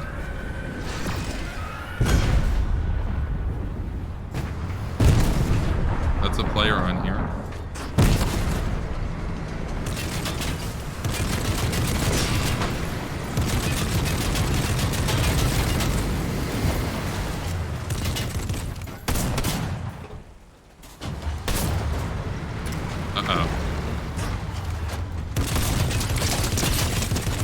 Gone. At least they have the blow torches. As long as nobody falls.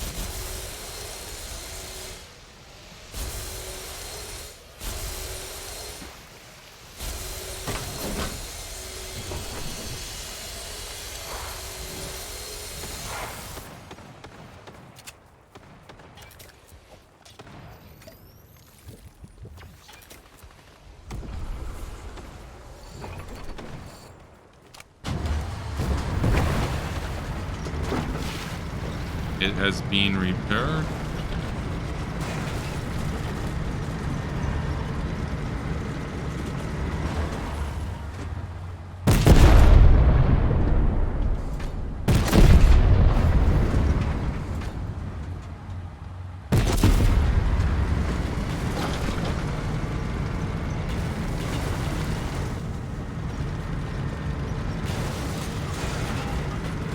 We gotta leave.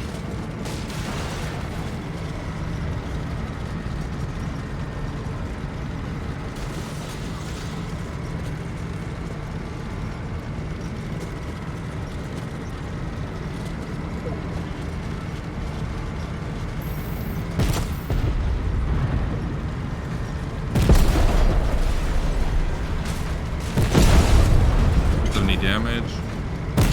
Yes, blow him up. Yes, he died in the gas station explosion. Let's go. Look at those shockwaves. Unfortunately, we don't have time to get that loot. The storm's gonna come in. We need to get to the gas station, but man, that was such a sick kill.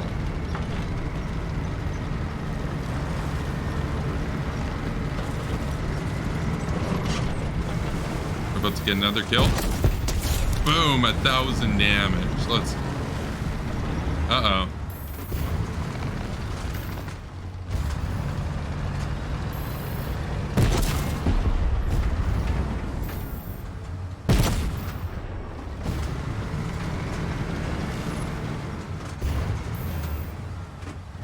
Oh, man. I couldn't get a good lock on him. No, I want to go back. I want to destroy that truck. Pineapples destroy the proteins in the cheese? Really? Wait, that sounds fake. That sounds fake. Can you give me a study or something on that? Like, even if that were true, I'd say it's a necessary price to pay, but...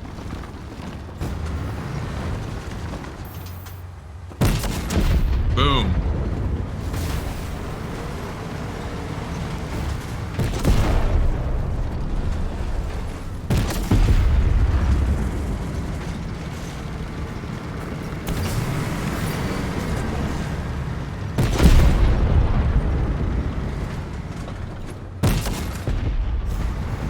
Got a crown.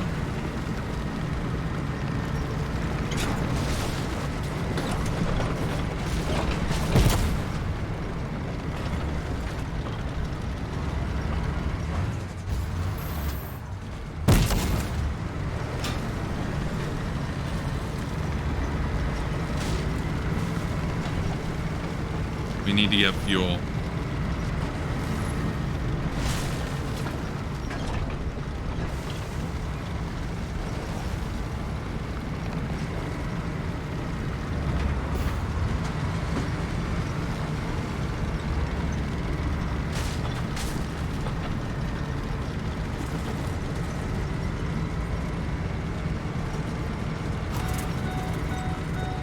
I know.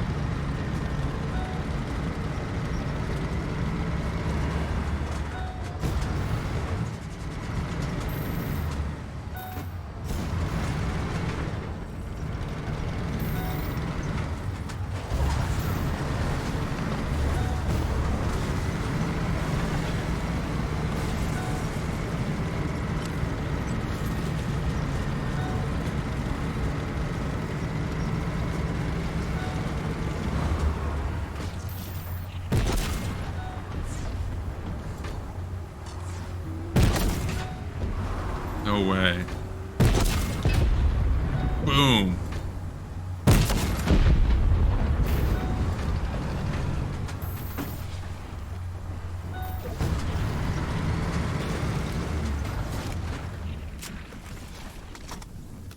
I forgot I'm in the storm. He sent that kid flying.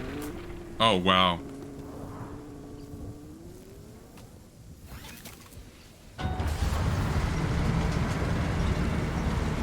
We need fuel, though.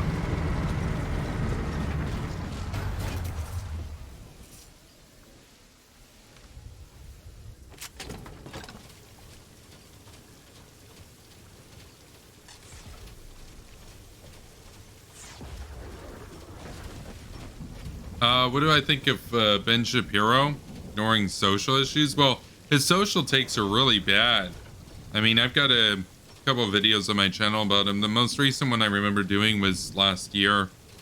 He took the dweeb pill. He was refusing to hold people's, like, women's hands or touch women or something, like in a platonic manner at some event, and he couldn't hold their shoulders and stuff, and you're like, dude, that's pure cringe. His foreign policy is pretty milquetoast. Like, the funny thing is, he has better takes than most of the people in his party, but it's not like the bulk of his work. It's not really what he's concerned with. So, okay, let's get out of here. Oh, jeez. Hatch destroyed. Crap, we set that whole place ablaze.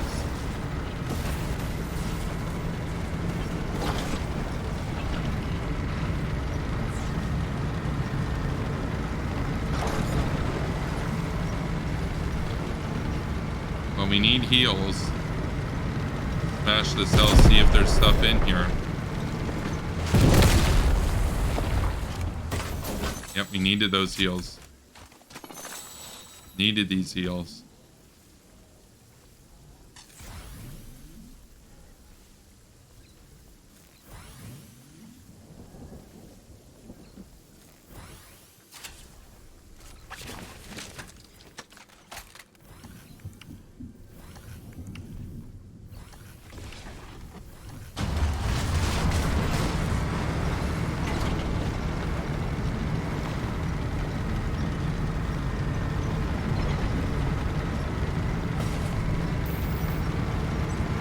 There's a tank up there. Pineapples have a chemical called bromelain. And, oh, that's an enemy tank. That is an enemy tank.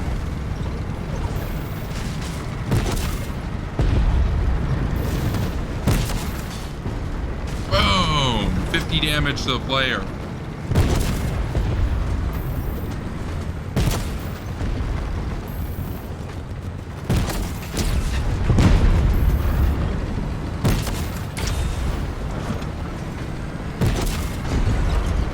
Go. Multiple enemies here. 35 damage.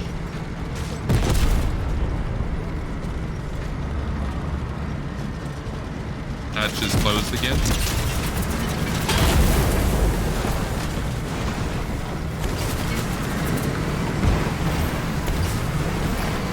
Get in the zone. Huge explosion.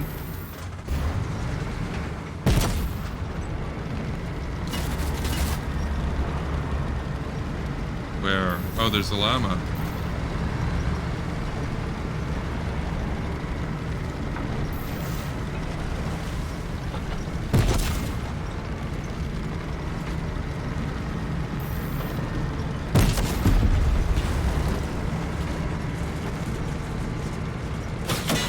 Whoa.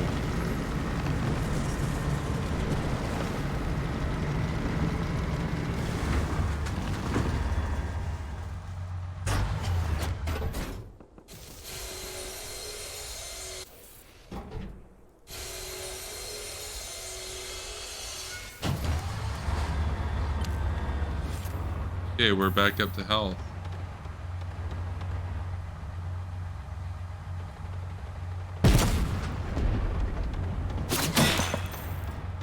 Where?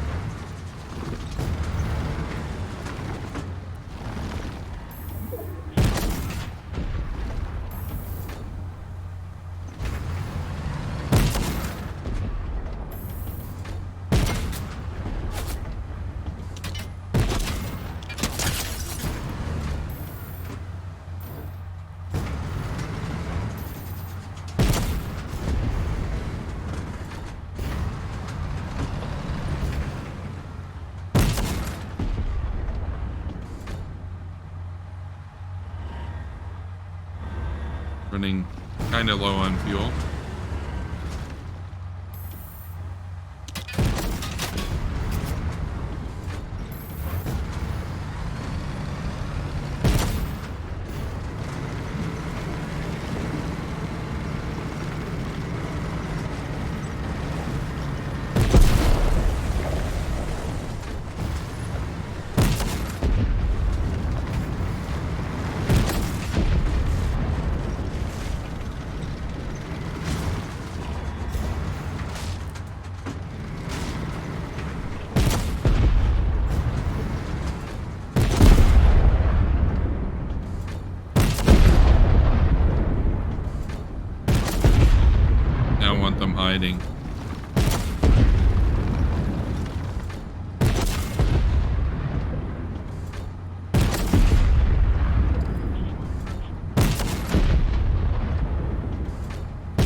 Imagine he's in the last bush.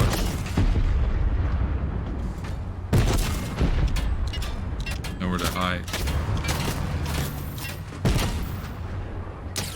70.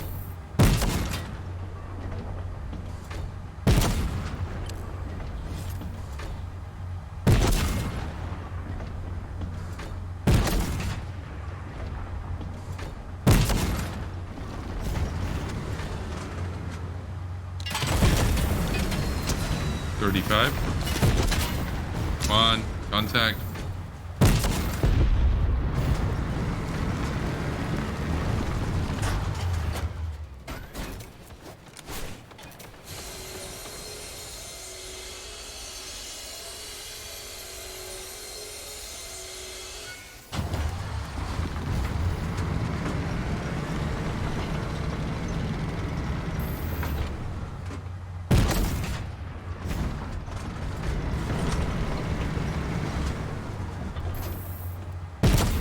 Just in case he's back there.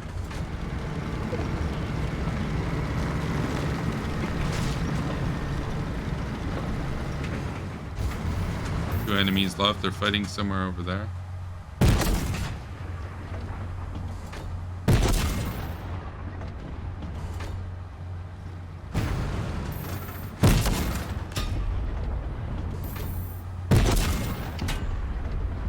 Boom.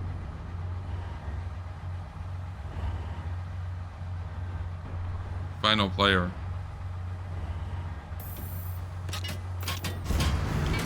Oh, that was a mistake, kid. Just gave away your position. Okay, the hatch has been destroyed.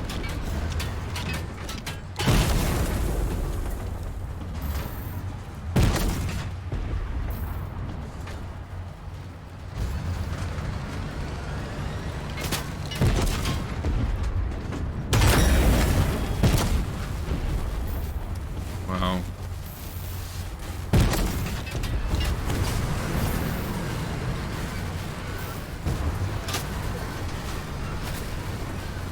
Uh-oh.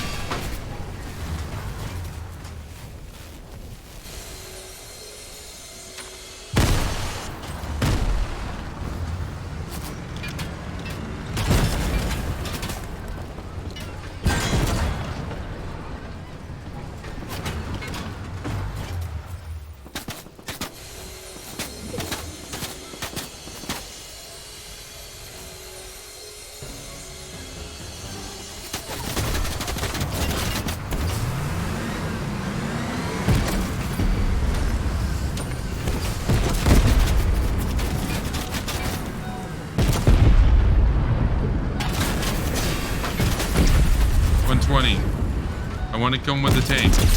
He's got 10 health left. Yes! Yes! Tank kill. We needed to do that. Win a solo match during Chapter 3, Season 2. We got the umbrella. And there's me. There's the llama in the front of the tank with the damaged hatch sticking out. We won with the tank.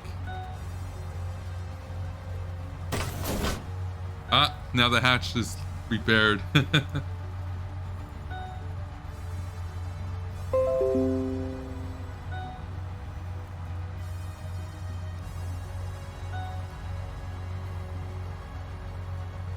Wow. Well, we earned a victory crown. We gotta go again.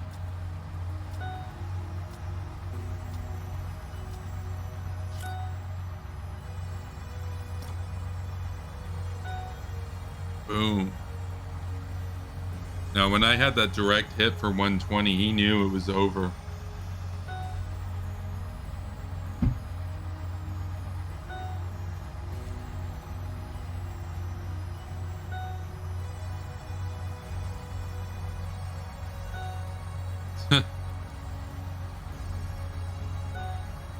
It's like a car. Says that ding. Hilarious.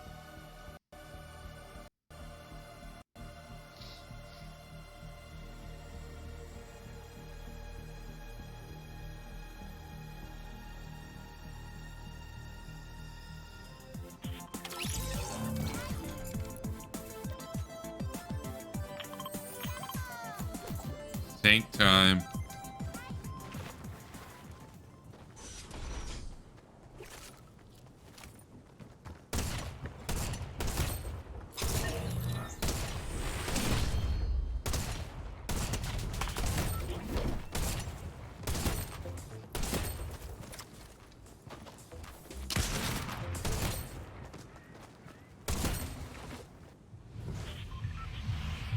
There we go. I got the crown.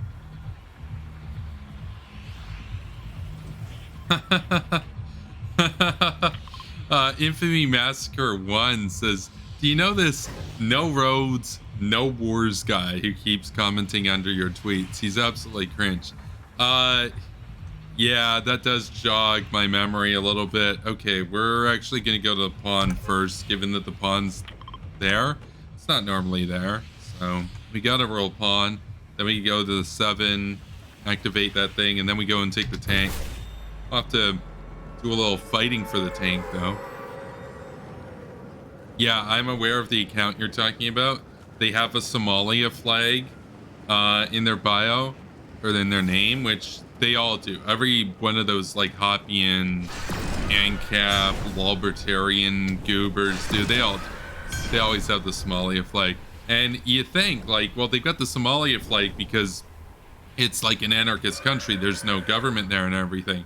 No, that's wrong. It actually has nothing to do with Somalia. I know. Cringe, right? No, it absolutely has nothing to do with Somalia. What it has to do with is it has to do with, like, the flag of the Confederacy of the United States. Not the, like, the Confederate flag, but the battle flag, but like the actual like blue flag with the white star, except the actual one in reality, actually I'm gonna save that. Yeah, that's better. Want these. The one in reality has a dark blue background and like a bigger white star than Somalia's, which is a lot more kind of turquoise / light blue with a smaller white star, but they use that one because it's the closest that they can find. But it's total cringe. So you think it's like, oh, Somalia because anarchy. No, Confederacy because slavery. So it's even worse. It's even more cringe. Ask him about it. I haven't. I've done my research on that. I've obviously debated a lot of anarchists and stuff. It's not the Somalia flag. It's the Confederacy flag. Total cringe. Total cringe. Like, it gets worse. It gets completely worse. You're like, at that point, I'd rather you be like some cringy anarchist than an out-and-out pro-slavery racist anarchist. But apparently, yeah, ANCAPs, pro-slavery, pro-anarchy. If that makes any sense, that's what they believe in. Unbelievably cringe. Okay, we're gonna keep a pack of explosives with us in case we run into an enemy tank. So we're gonna need that. We're gonna eat this.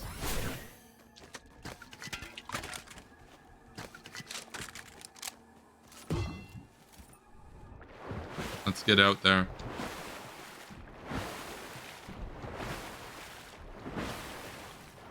Unfortunately, I think the thermal effect will wear off by the time we enter the 7 headquarters. But yeah, that account is a goofball. And there's a high likelihood it's a troll. But I can tell you, I've debated like real ANCAPs with that kind of ideology that show their face and they're not trolling and they use their real names.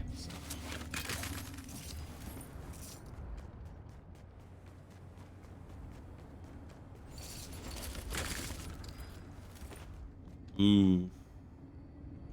We needed that repair torch. We needed that torch.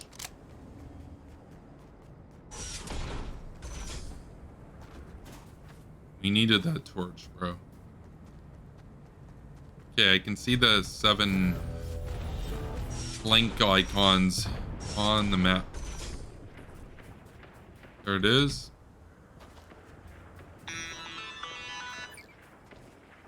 Looks like the Imagine Order DOD, that's Department of Dirigibles, finally got their combat blimps in the field. If I'm remembering the prototypes correctly, there's like a ton of remote servers aboard those things. Get a data scraper onto one of those blimps. Oh, I need to plant a data scraper here. Okay, on the tail of a blimp. Sure. Can do that.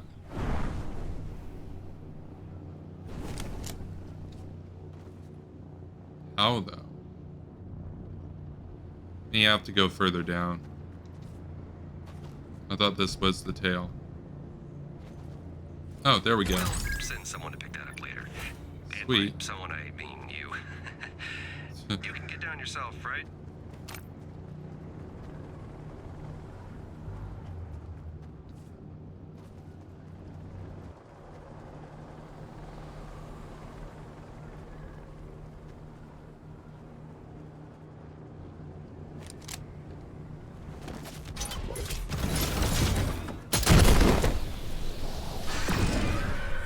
Here we are. Taking the tank.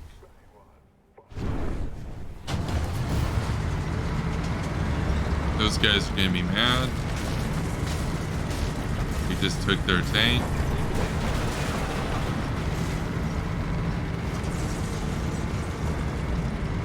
Let's go get gas.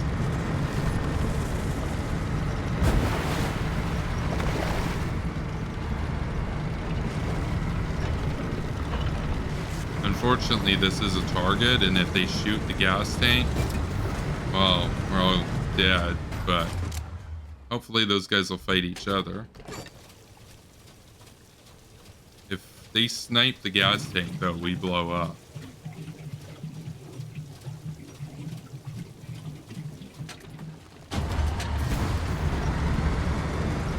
He's in the air.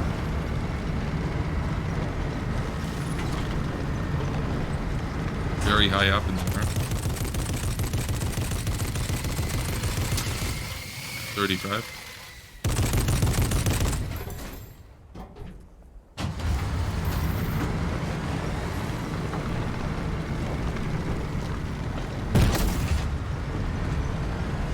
Very hard to get a lock.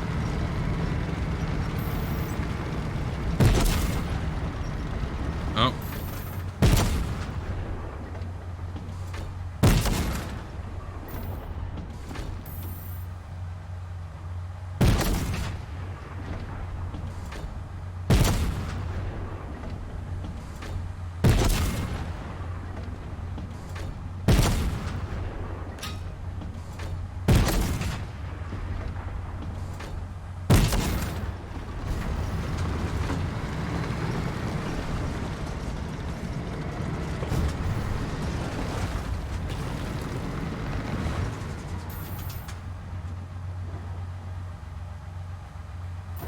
Oh. No, they know now.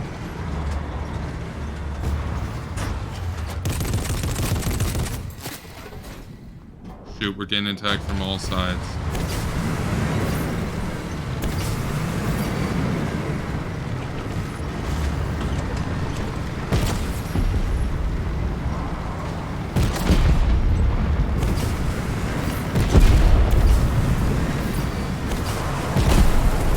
Try to get close to plant C4, I bet.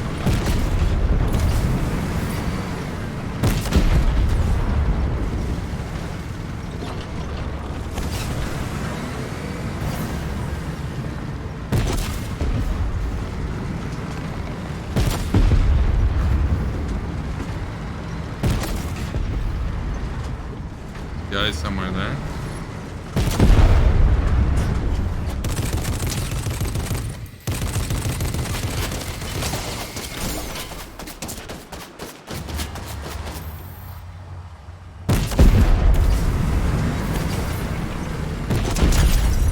He's dead, I think. Is he dead? Nope. 70. Gone. That was a dumb play, kid. You should have stayed in the truck and driven away from the tank. Come at the tank, then you're gonna have to do that. You could still be playing the game right now if you didn't do that.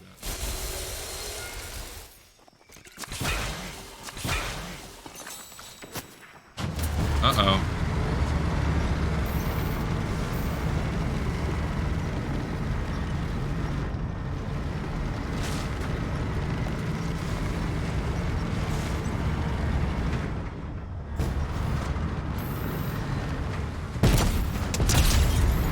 70 damage. 70 damage, you're done.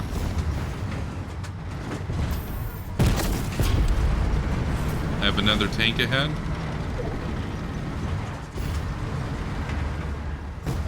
I have a tank behind me.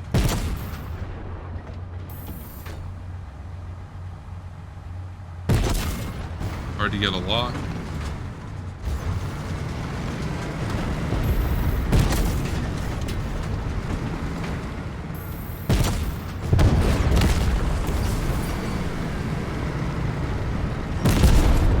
Oh, wow.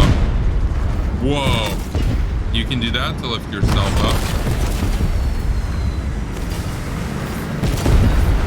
Boom. That tank blew up.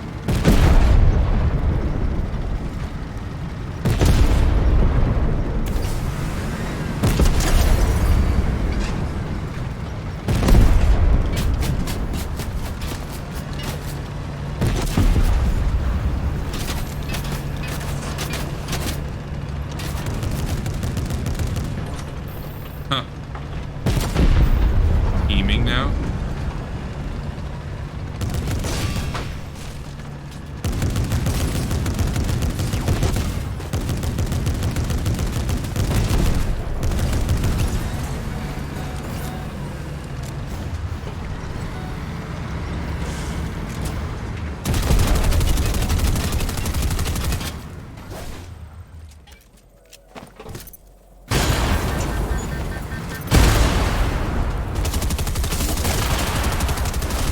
Dang it. That was intense. Of course, ANCAP supports slavery. That's not surprising at all. No, it's not surprising. It's just funny. You know, they're all about, like, don't tread on me, and then they support slavery. They literally support slavery.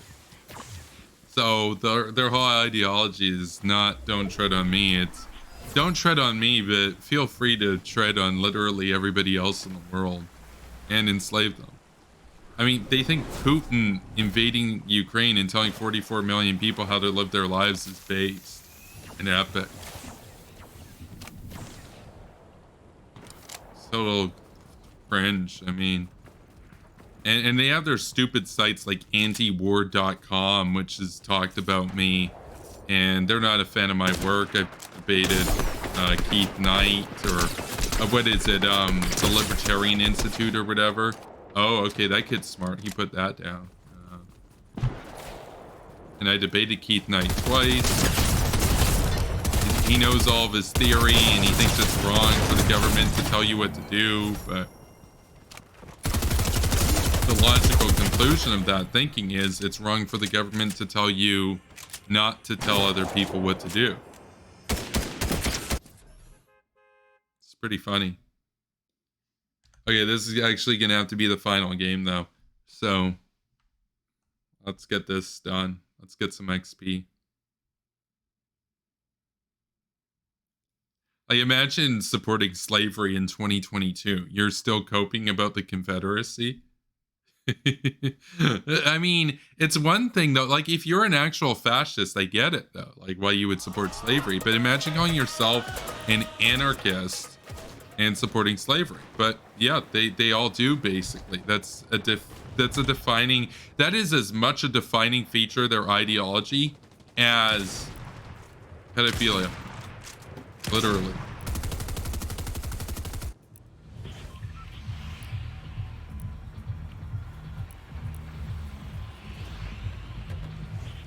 Yeah, we don't really have any pressing quests to get done.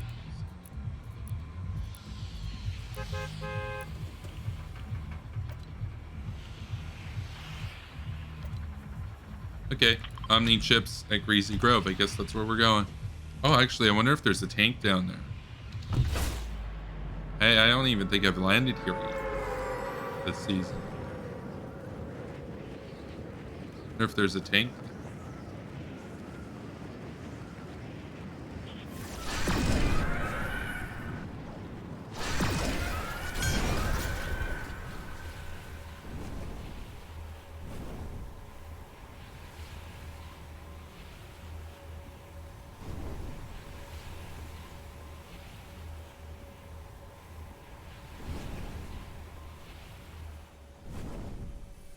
don't see any tanks.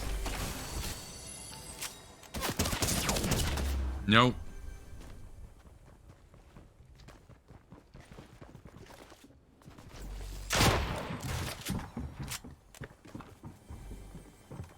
Why did everybody land here?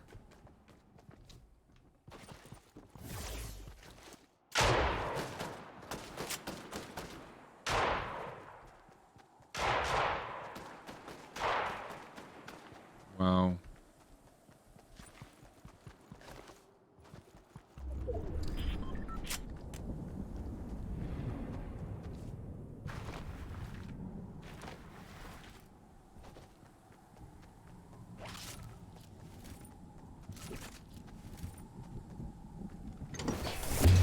Okay, get me out of there.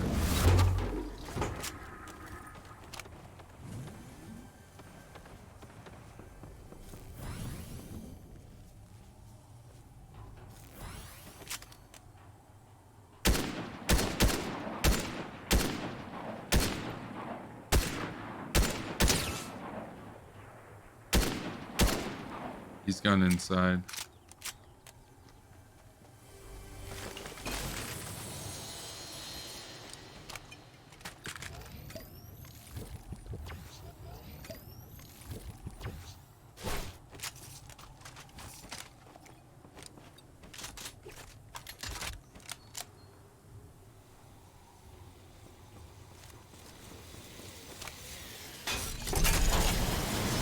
There they go.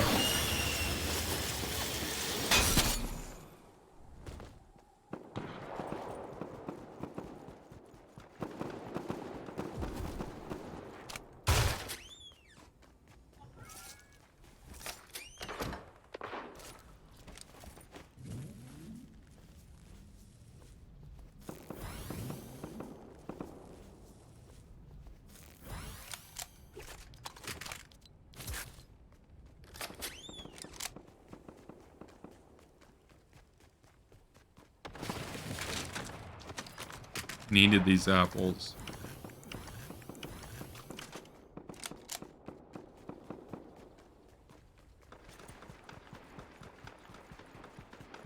They're all immobilized.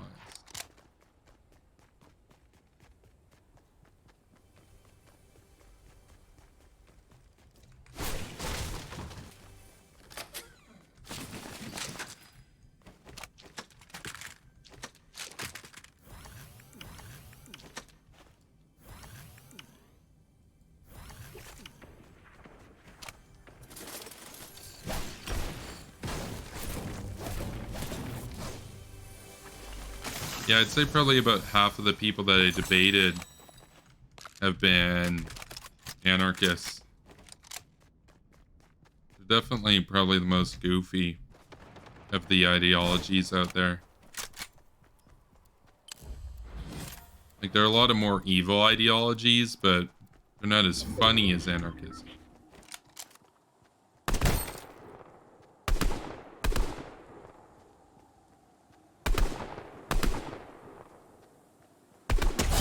Wow.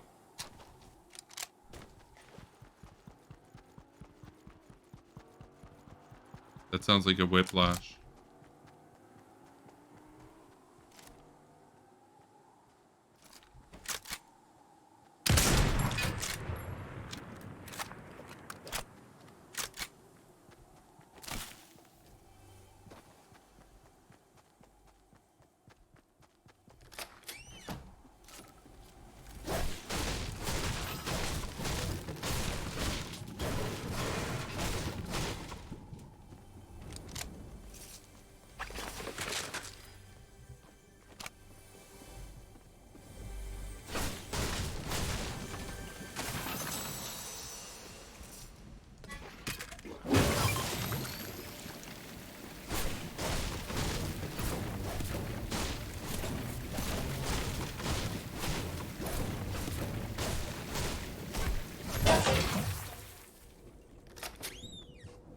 Get out of here.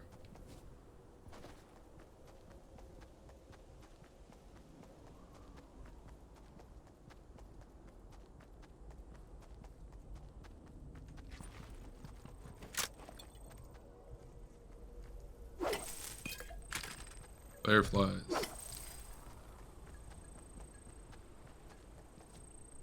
Usually come in packs of 5. There's more.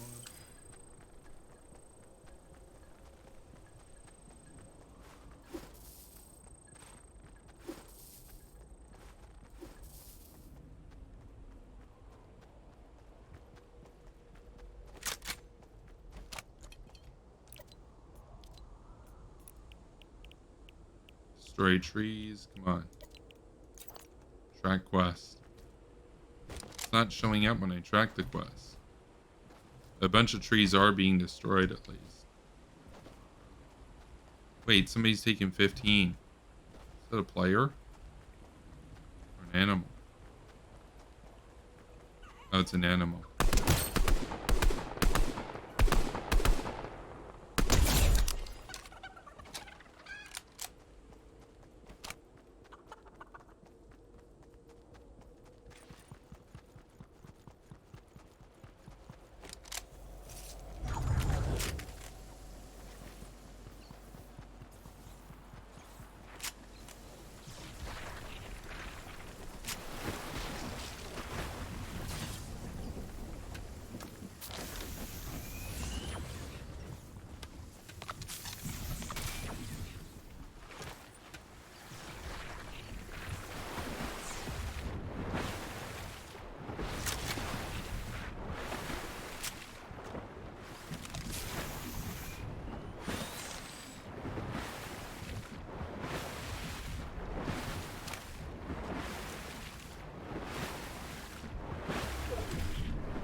See him.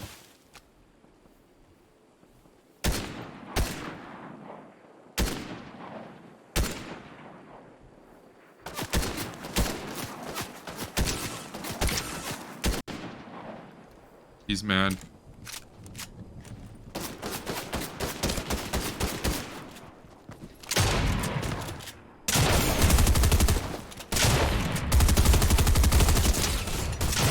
Dang it. So when I charged at him, there was that cooldown after.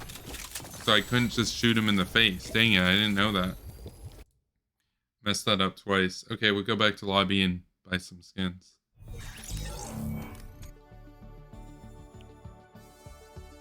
So those are coming to the game.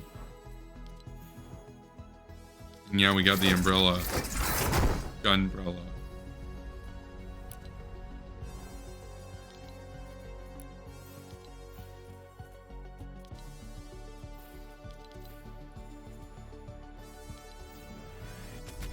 Yeah, we're going for gunner stuff.